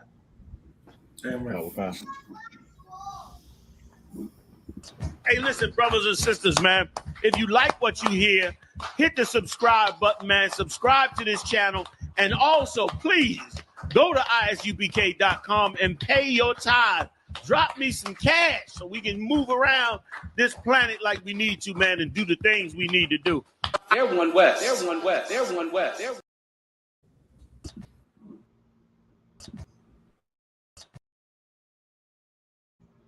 Hey, listen, brothers and sisters, man, if you like what you hear, hit the subscribe button, man. Subscribe to this channel. And also, please, go to ISUPK.com and pay your tithe. Drop me some cash so we can move around this planet like we need to, man, and do the things we need to do. Everyone west. Everyone west. Everyone west.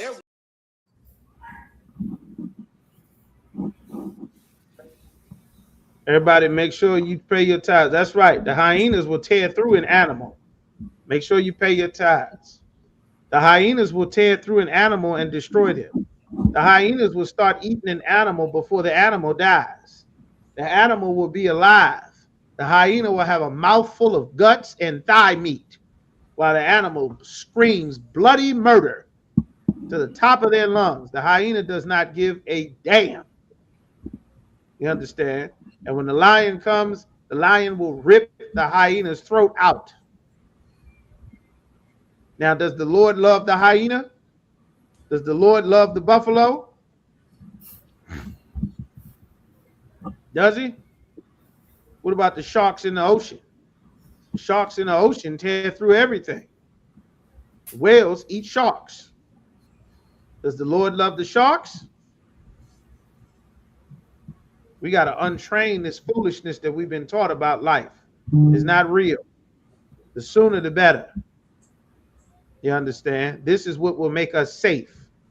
Christ said, "Ye shall know the truth, and the truth shall make you free." All right. Who got what I called for? You got that scripture I called for, Yagadar? Well, I didn't give you scripture. What kind of one? You didn't give me one out of one. Give me 1 Ezra chapter 8 and verse 84. All right. 1 Ezra chapter 8 and verse 84. Hold that. Yaquab, give me Matthew chapter 5.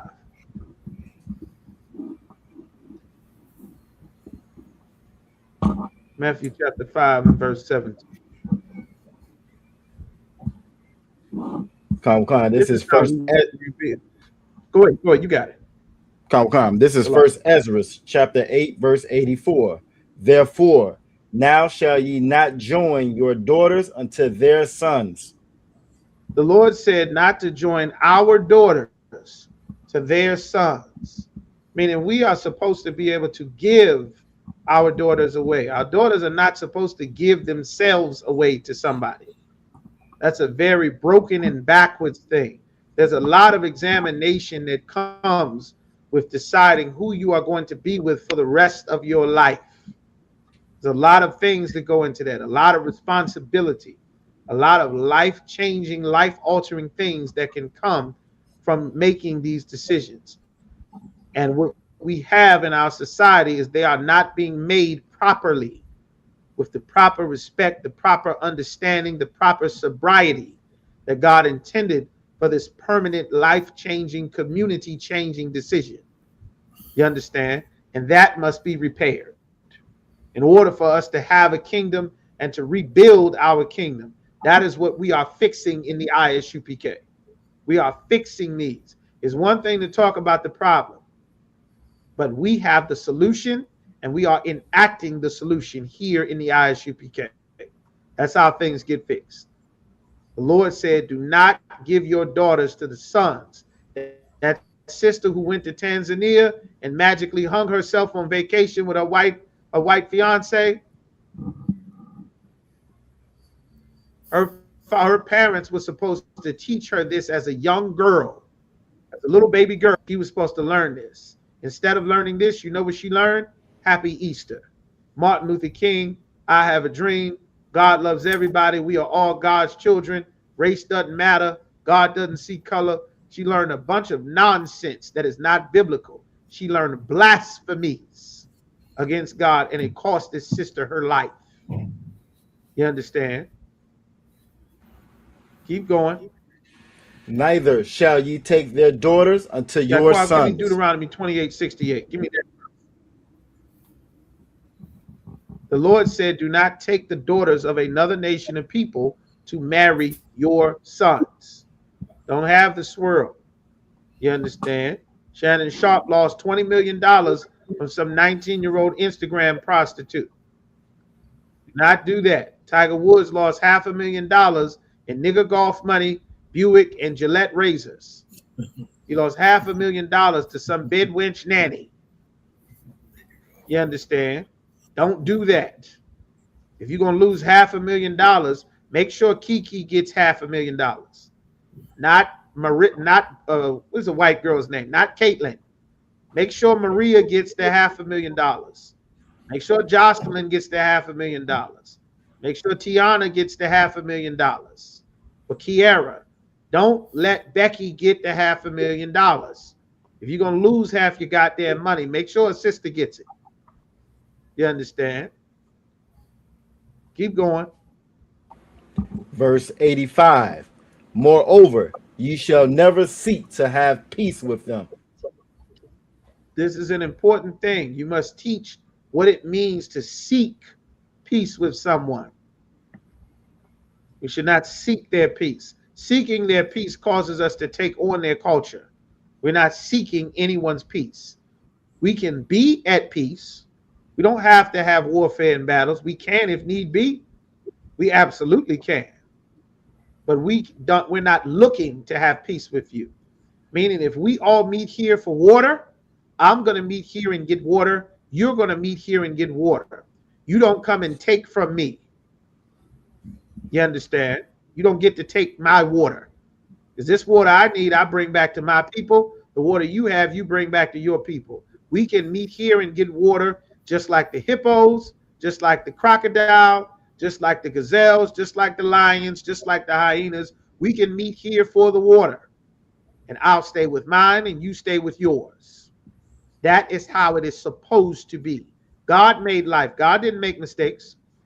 That doesn't mean I burn crosses on your lawn or hang your family. But you definitely don't get to burn crosses on my lawn or hang my family. You understand? If at all possible, we can be at peace with all men. But you won't get a permission slip to defend ourselves. You won't get that. We're not Christian, and we're not Muslim, and we're not Black Panthers either. Keep going. That ye may be strong. Ye may be strong. The goal and purpose for Christ, for the Bible, for us not fighting and hating each other, for you teaching your young daughters to not have sex with everybody, teaching your sons to not chase whores and be drunks, teaching everyone to control their temper, to be patient with your children, to love your husbands if you are a sister, to not have sex with sisters and throw them away, to understand the rules and laws that the Lord gave us. These things are to make us strong. You understand? The world would not know what we needed to braid our hair unless someone told them. You understand? Somebody told you that your hair was supposed to go down your back. Because sisters with afros, if your afro wasn't a certain size, your hair wouldn't go down your back. It would go the other way. Somebody told you your hair was supposed to go down your back. Now, it's not a sin, but we learned it from somewhere. We don't need the other nations of people and their standards. We have our own standards as a people. And the more we get back to building our nation, the more we can raise our standards again. And that's the goal. Keep going. And eat the good things of the land. The things of the land we would have to eat would be our own. We would have our own fruit trees.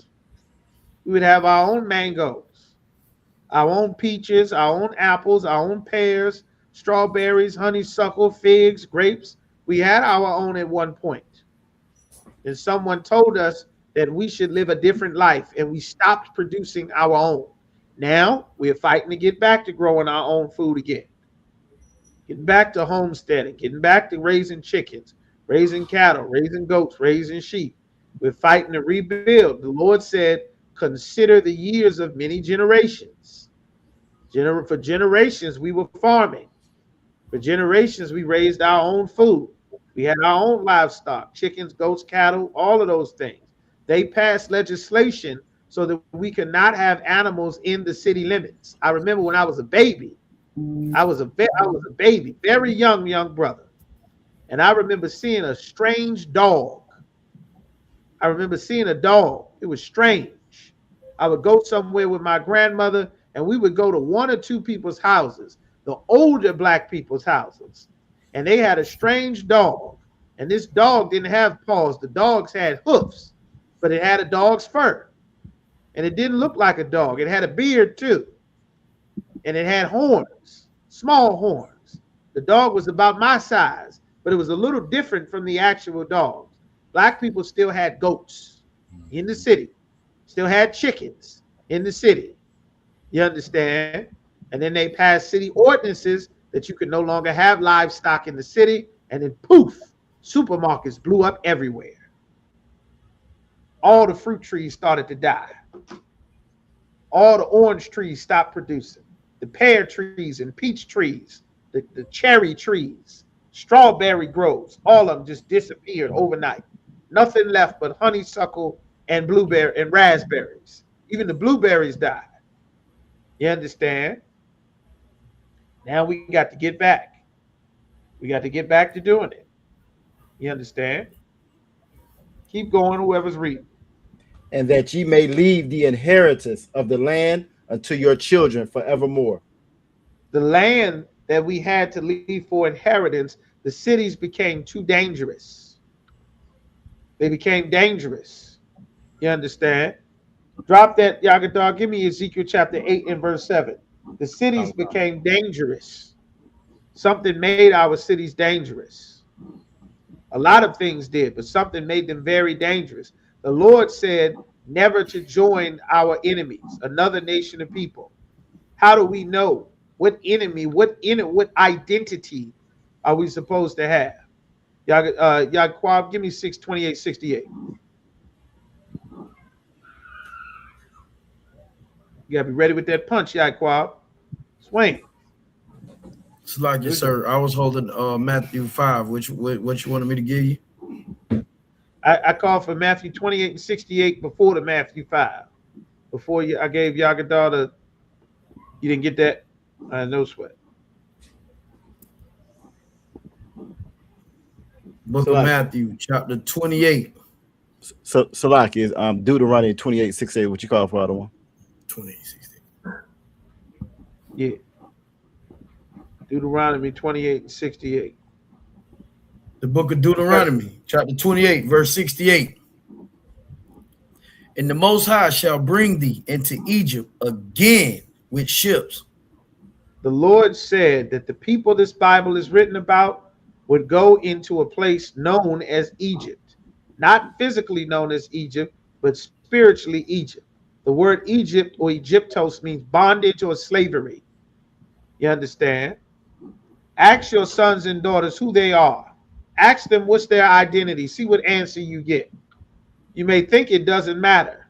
In order to stop some sister crying on the news, on DC News, because a bunch of teenagers beat her son unconscious and stomped his head while he was passed out. And she lay crying on the TV. And she's crying, saying they could have killed my son. They could have killed my son. And the young brother, the news is asking this young brother, what did you feel? How did you feel, young brother? He said, I felt like I didn't want to be here anymore, as they stomped me to death like we are in goddamn prison, in the goddamn cell block. You understand? If your sons and daughters don't have their identity, they won't see the value in not stomping their brother to death at 13 and 14. You understand? Now, if you ask the mothers of those young brothers who were stomping this unconscious black man, if you ask those mothers, did they teach their sons to do this? They would say no. They would say, my son is good, Your Honor. My son is a good boy. It's just the crowd he runs with. It's just a bad crowd. You understand? Why is never a crowd encouraging him to be a doctor, encouraging him to get straight A's? encouraging him to obey the Lord. We are the Lord's crowd. We're going to encourage everybody to serve God. You understand? We're going to make a brand new crowd that doesn't require you to not to stop snitching, to stop selling drugs. We're going to require you to not get high, to not be a whore, to not murder your brother, to not steal from your brother. We're going to make a brand new crowd in the ISUPK. You understand? The Lord said we would go into slavery with ships. Most of your sons and daughters are not learning about slavery in school. They stopped teaching slavery over a decade ago, minimum. The Trail of Tears is not taught in school either. That was completely removed. If your people don't have their own identity, someone can wipe your history away. If you think your history does not matter, you will never be able to unite your brothers and sisters, and they will be having knife fights at the Red Lobster because they don't have anything to hold them together other than nice words and holidays. You understand? We must have more than that. Keep going. By the way whereof I spake unto thee. Hold on. Shall bring thee into Egypt, a house of bondage or slavery. How are we going into Egypt, Yaquab? By way of ship. Read what you see there. Hit it one more time, please. Into Egypt again with ships. With cargo slave ships. This is the transatlantic slave trade in the Bible. Make sure your Black, Latino, and Native American sons and daughters see our people stacked on top of each other, chained in ships. They must see this. Make sure they see this. You understand? Make sure they see it and they get to ask questions. You have to make sure. It's very important. If you don't want your sons and daughters to grow up and try to kill other young Black, Latino, or Native American brothers and sisters, then they had better be taught that we are the same, that we are a family, that we are all in captivity here, and there is someone who hunts us all. And we don't have time to hate and unalive each other because we need each other. Because there is an enemy that God said is our enemy that hunts us all. Right. Sooner the better. I can tell you this for sure. Your elementary school kids hate each other. And I mean hate each other. As much hate as you can muster hate in your brain, that much hate. They hate each other. They assaulting each other in the bathrooms. They trying to kill each other. They stabbing each other. They cussing each other out in the hallway, in the stairways. They fighting in the streets. That's why all the teachers are quitting. Your kids hate each other. You had better put something inside of them that's different. That's not a song. That isn't a fashion choice. That isn't a holiday. They're going to need the Spirit of the Lord.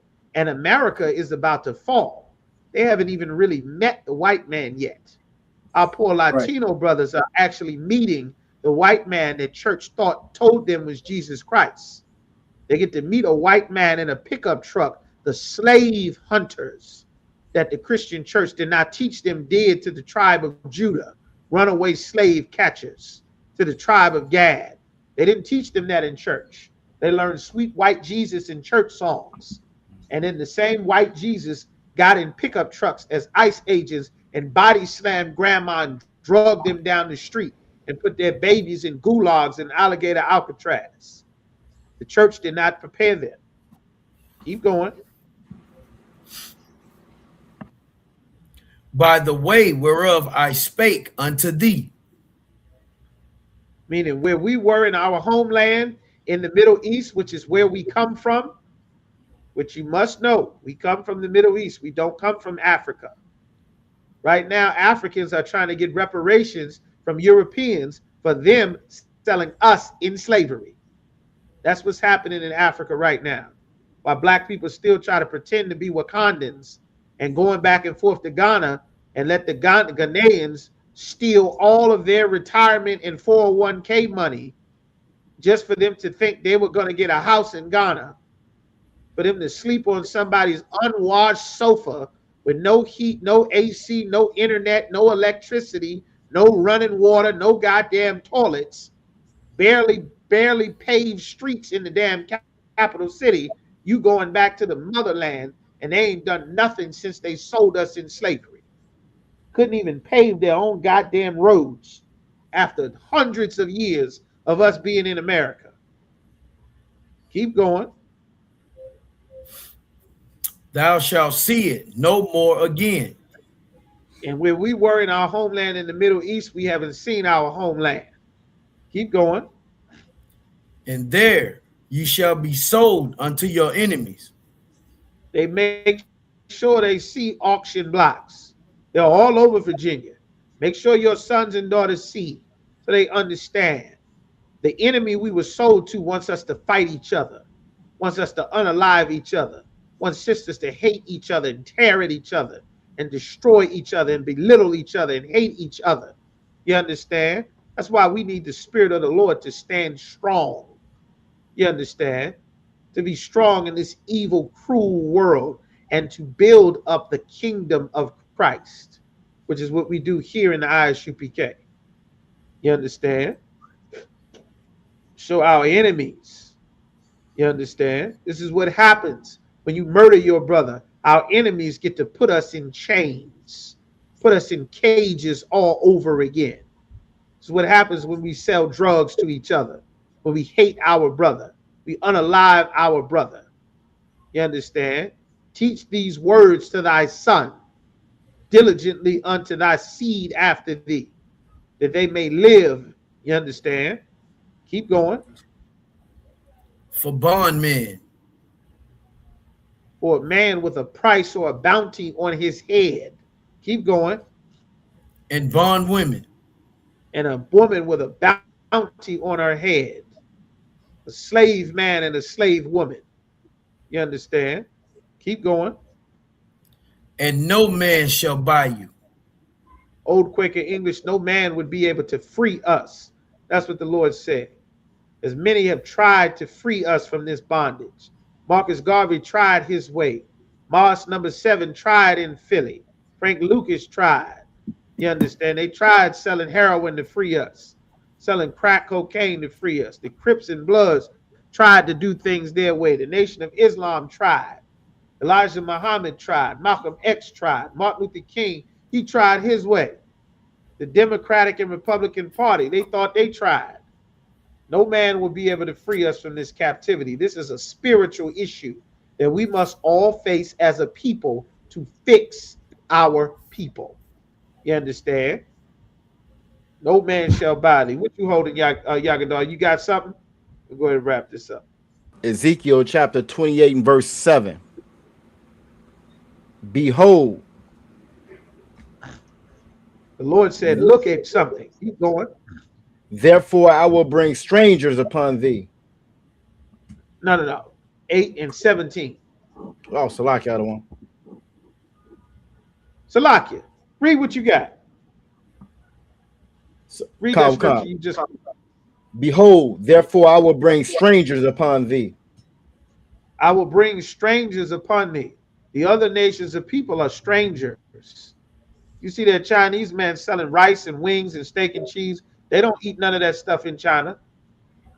They go out in the forest somewhere. They see something moving. They go and take a stick. They flip that rock over. They beat the hell out of whatever that thing is. Then they throw it in a pot and season the hell out of it. Chop it up while it's still alive and then throw it in the fire and eat it. All on the internet. You can see this on TikTok right now. I seen some East Indian sitting in a pile of ash. You understand? Covered in dirt and filth and God knows what else. Just smiling, having the time of her life. Somebody handed her a fish. She's smiling up at the cameraman. She took a log and bust a living fish upside its head 5 or 6 times. And then took a damn soldering saw, like you cut wood at Home Depot. She got one of them just sitting in the middle of the damn floor in the filth that she's in with a half unconscious concussed fish. And then she just start chopping the damn fish up, smiling at the camera after she done bludgeoned the damn fish to death. You understand? We are not like them. The Lord said he would bring that against us. Keep going. The terrible of the nations. The terrible of the nations, the Ishmaelite, the Arab, the wild man, put a bomb on himself and go and blow everything up. The Lord called Ishmael a wild man. The Esau is the terrible of the nations. Kill an animal to extinction, wipe out an entire empire, drop a bomb that kill everybody in the city at one time. The terrible of the nations. That's who the Lord sent against us. Keep going. And they shall draw their swords against the beauty of thy wisdom. And they will draw their swords against us. That's what they've been doing. They've eaten and devoured us, and now it's time for us to raise again from the dead. And that's what we are doing. We are resurrecting our nation from non-existence. That's what's happening. That's what we are doing in the ISUPK. You understand? All right, now give me down to 17, which was the scripture I called for. Khan, this is Ezekiel chapter 8, verse 17. Then he said unto me, this is what the prophet, this is what the angel is saying to Ezekiel. Keep going. hast thou seen this? Have you seen what is happening? Yaquab, give me Deuteronomy 28 and 64. I'm going to answer your question in just a second, brother. Not 64. It should be like 54. Evil towards thy brother. I think it's like 54. The tender and delicate shall be evil towards thy brother. 54. That's right. Keep going, Yagador, please. O son of man. Oh, son of man. Have you seen what's happening? Oh, son of man. That son of man is an old Quaker English saying. This is how we spoke to each other. Your brothers used to say this all the time. It's like saying son. Look at this, son. Check this out, son. Brothers in New York used to say that all the time. Just to annoy the hell out of everybody who was not in New York. And then hip hop exported it every goddamn where. Yo, son, that's my son, son of man, that's my little son right there. That's my son right there. That doesn't mean it's your literal son. It just means he does things exactly the way you would do yourself. That's exactly how the Most High said about Christ. He is my son. He does everything perfectly the same way that I would do. That's what it means. The Lord has said that about several men, not just Christ, which Christians conveniently ignore. They don't know the Bible anyway, so it doesn't matter. Keep going, Yagador. Is it a light thing to the house of Judah? The Lord is asking, are these things light? God is extremely against these things that's getting ready to be read. Keep going. That they commit the abominations which they commit here. That there are abominations that are being done, things that the Lord hates. You must teach your sons and daughters that there are things that God hates. God will hate you if you do these things. If you don't teach your sons and daughters that God will hate you for doing something, then they will do things that God hates. And they will be without the protection of the Lord because they have not been trained. They've been taught to have an emotional attachment about God instead of an attachment based on what's in the scripture that will save their life versus how they feel. The sister Miriam Carey, what was the sister's name that the white boy murdered in the kitchen? She said she wanted to rebuke him in the name of Jesus. What was the sister's name? Salak out of one. Sonia Massey. Sonia Massey did the magical garbage that they teach you to say in Jesus in church. I rebuke you in the name of Jesus. Just like saying the name of Jesus is not repeating Jesus over and over like a genie, like Bloody Mary or the Tooth Fairy or the Slender Man. That's not the name of Jesus. You understand? The name of Jesus is his reputation, living the way he would live, saying the things that he said, patterning your life after him. That's the name of Jesus, not just magical chanting Jesus like a goddamn spell, like you're a witch. That's what they teach in the Christian church, witchcraft. And it doesn't work. That's the same thing they did in church when Dylan Roof murdered 9 people. They did that Christian witchcraft garbage in the name of Jesus, in the name of Jesus. And he killed 9 people as they all magically chanted something that they had been taught their whole life was in the Bible, and it was not. And God was not with them, and they all died. You understand? But God will be with you, and you will not die if you obey the Most High. And that's what you're being taught to do, like a good daughter, like a good son, like a good prince, like a good princess. That was the whole point. Keep going. For they have filled the land with violence. God hates violence.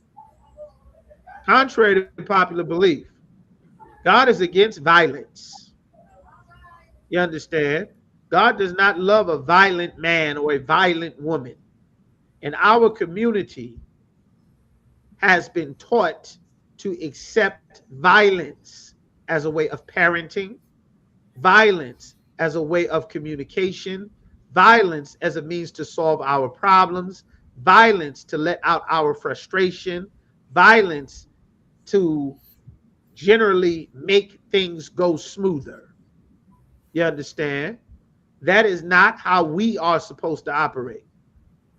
You shed innocent blood makes God angry. God will curse your entire neighborhood if you shed innocent blood.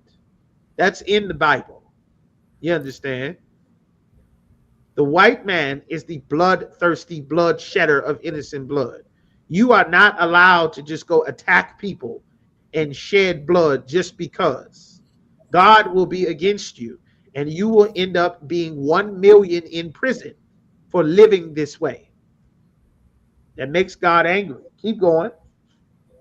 And have returned to provoke me to anger. And have returned after filling the cities with violence. And have returned to make me even more angry, the Lord said. Keep going. And how are they making the Lord even angrier than the violence that already makes him angry? An alternative lifestyle is violence.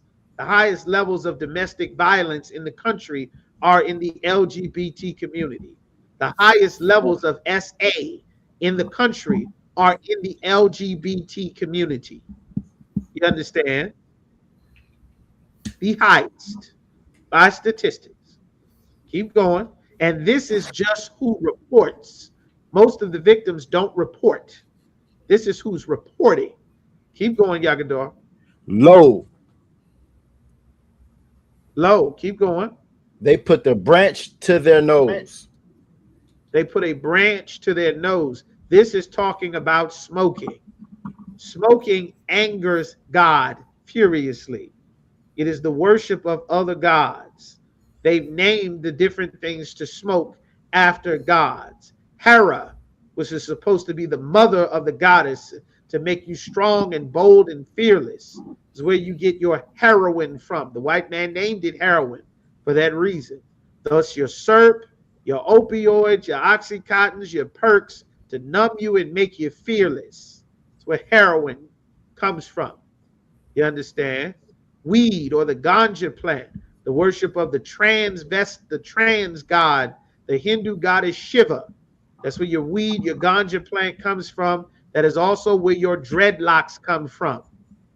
You understand? Men who bathe in cow feces and smoke weed and get high all day out of their mind. You understand? And people think they're so righteous and holy. You understand? With that disease-infested Ganges River that everybody must bathe in, with an AIDS rate as high as Atlanta in India. You understand? That's right. The Lord said that makes him angry. All right, let's get you up out of here. What else? Who else got us? Duwada Yagadar. Smoking weed makes God angry. You see your rappers all smoke weed. They talk about smoking weed. Where all the young brothers and sisters at? You see all your rappers smoke weed, talk about smoking weed, smoking weed. Guess what? What else do your rappers talk about? I'm in the streets. I'm violent. I kill a man. I get high. I'm violent. Better not cross me. Better not step to me. Guess what also happens to your rappers? They die. They all die at 20 something. FBG Duck, King Von, I think PNB Rock made it to 30. XXXTentacion, Juice World. The Lord hates a man that is getting high. Why? What are you supposed to do? You're supposed to come so you can get the solution to your problems and your depression, so we can help you get off of drugs before you destroy your life, before you'll get high, lead you to weed with fentanyl in it, and you smoke your last blunt. You understand? All right, the water. Y'all, were you holding something? Get this brother's question and get y'all up out of here. Get you out of here in a second, you Raj. Come on, sir. The book of Deuteronomy 28, verse 54. So that the man that is tender among you. The man that is tender among us. Not only it said, why are the children at each other's throats? First and foremost, what caused this? This is what caused this. Skip up one verse, Yaquab. This is what caused this. Verse 53. And thou shalt eat the fruit of thine own body. The Lord said we would eat the fruit of our own body, meaning our children would be eaten up. There are things that a children is provided that make them strong and healthy. And we've been without a lot of these things. Not every single child, but too many of our children have gone generation after generation at this point without having these things at all. And it has greatly impressed something that was never intended to be on there. Eat the fruit of thine own body. Keep going. Speed up a little bit, please. Come. The flesh of thy sons and of thy daughters. The flesh, the life of your sons and daughters, they're being destroyed. Why are they being destroyed? Which is the brother's question, which is the reason why in his question. Keep going. Which the Most High thy power have given thee. The Lord gave us these sons and daughters. The Lord gave these sons and daughters to a man. Children are a heritage from the Lord. Women carry a man's children. The whole concept that you are getting your feet swollen and your back hurting and you're gaining weight and you can't sleep and the baby making you not be able to go to the bathroom, you're getting heartburn, all of these things, you are doing this for your man. It's his children. It's your child as well, but you are carrying this man's children, his heritage, his seed. That order and structure is why Paul spent so much time in the New Testament explaining. You understand? Thy sons and thy daughters, which the Most High have given. Keep going. In the siege and in the straightness. The siege and the straightness. Right now, everybody's talking about the Straits of Hormuz, the Straits of Hormuz in Iran. The Straits is a narrow place because, again, we come from the Middle East. That Straits of Hormuz, that Israel, Iran, Iraq, Turkey, Lebanon, Saudi Arabia, that whole area is our homeland. That's why it's talking about straits, which is in the news right now. In the siege, another nation of people have taken all of our things. You take your sons and daughters, when they go through the black neighborhoods and the black communities, make sure that you point out to them. Little girl, do you see this? Little boy, little son, daughter, I want you to see this. Mommy wants to show you something. Daddy wants to show you something. You see what that is right there? You know who that is? She said, that's the carryout. Do you know who owns that carryout? Do you know why they own that carryout? They are here with a Chinese food business in a black community because our people are under captivity. And the oppressor gave them a business and they would not give us businesses. Our businesses failed because Martin Luther King told us to do something that was against God. That's why we keep the Passover. That's why we keep the Feast of Unleavened Bread. That's why we don't eat pork, why we don't go to church or the mosque, so that the other nations of people cannot drain our resources dry. They won't know what resources are. They won't know what most of that stuff is. It doesn't matter that they don't know. What does matter is by the time they find out, you will have already taught them how to think about it. That was the point. You understand? You will have already made their mind up before they find out what it is, and someone else will make their mind up for them. Keep going. Wherewith thine enemies shall distress thee. Our enemies are distressing us because they've taken our resources, our business. We now work for them because we are in captivity. Our sons and daughters must learn America is not our home, that we are in captivity. We have to earn the right to go back home. There's behaviors. We have people hunting us. If we don't behave a certain way, our enemies will be able to prey on us.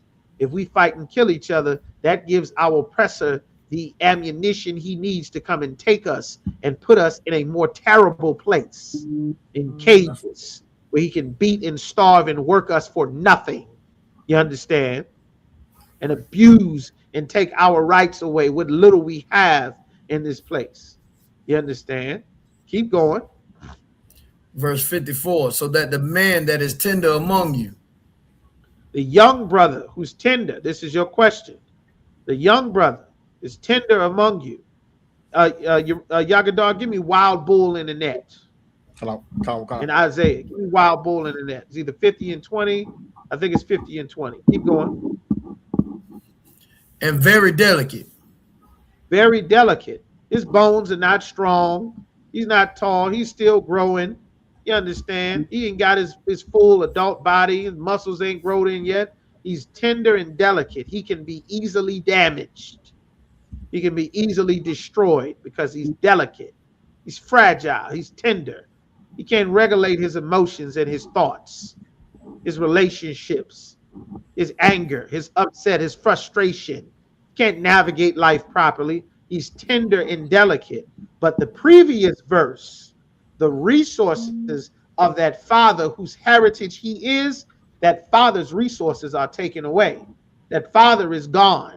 The enemies have distressed him. They've destroyed this family. Now the young brother who's tender and delicate, he doesn't have that strength to make him grow up strong and solid anymore. He's missing key elements to his development, and he does not know how to get it. He doesn't have a way to get it. He must come into the UPK because he doesn't have it. Keep going. His eye shall be evil towards his brother. His eye will be evil toward his brother, meaning he's going to see another black man and he's going to hate what he sees. He's going to hate that black man, that young brother he sees. He's going to hate him. He's going to hate to see him, hate to hear him. Keep going. And towards the wife of his bosom. And toward his woman, his girl. He's going to hate her too. Keep going. And toward the remnant of his children, which he shall leave. And he's going to leave what little children he has left that don't get killed, that don't get miscarried, that don't get aborted. You understand? He's going to leave them. Why?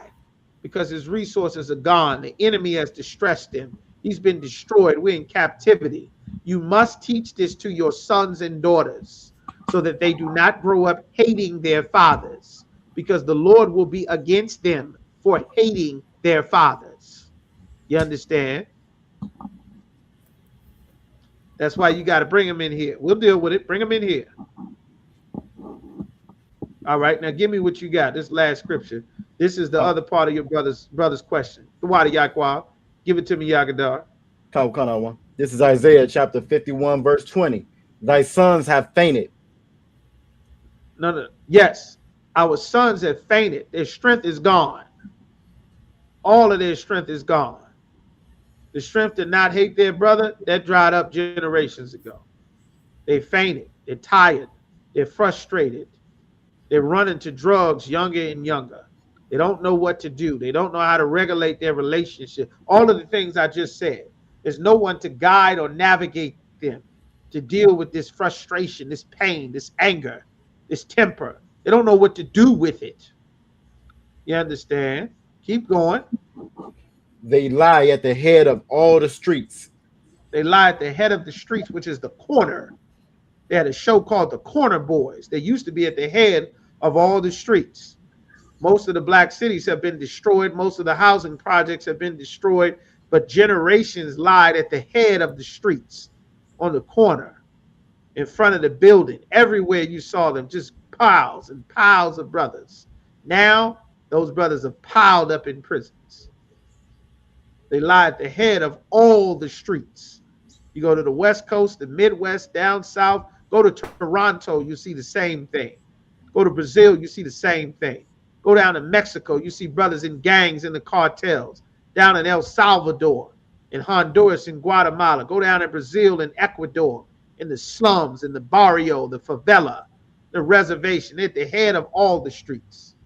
Same in Puerto Rico. Same in Haiti, Dominican Republic, in Trinidad, where they give a travel advisory warning that if you come here, you're probably going to get robbed or worse.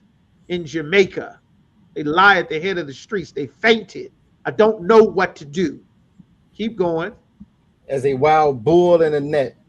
As a wild bull in a net, in the trap. That's a wild bull. Bull that doesn't know he's supposed to be in a cage. He don't know how to behave for this cage. He don't know how to behave for captivity. He's trying to get free. He wild. He tearing stuff up, knocking, growling, roaring, snorting. He's untamable. They got to come and put this bull down because he is uncontrollable. He must be changed. He must be called. He must be taken down and slaughtered in the streets in order to keep reign over his power, what he could be. You understand? And that's what they've been doing to our people for generations. Keep going.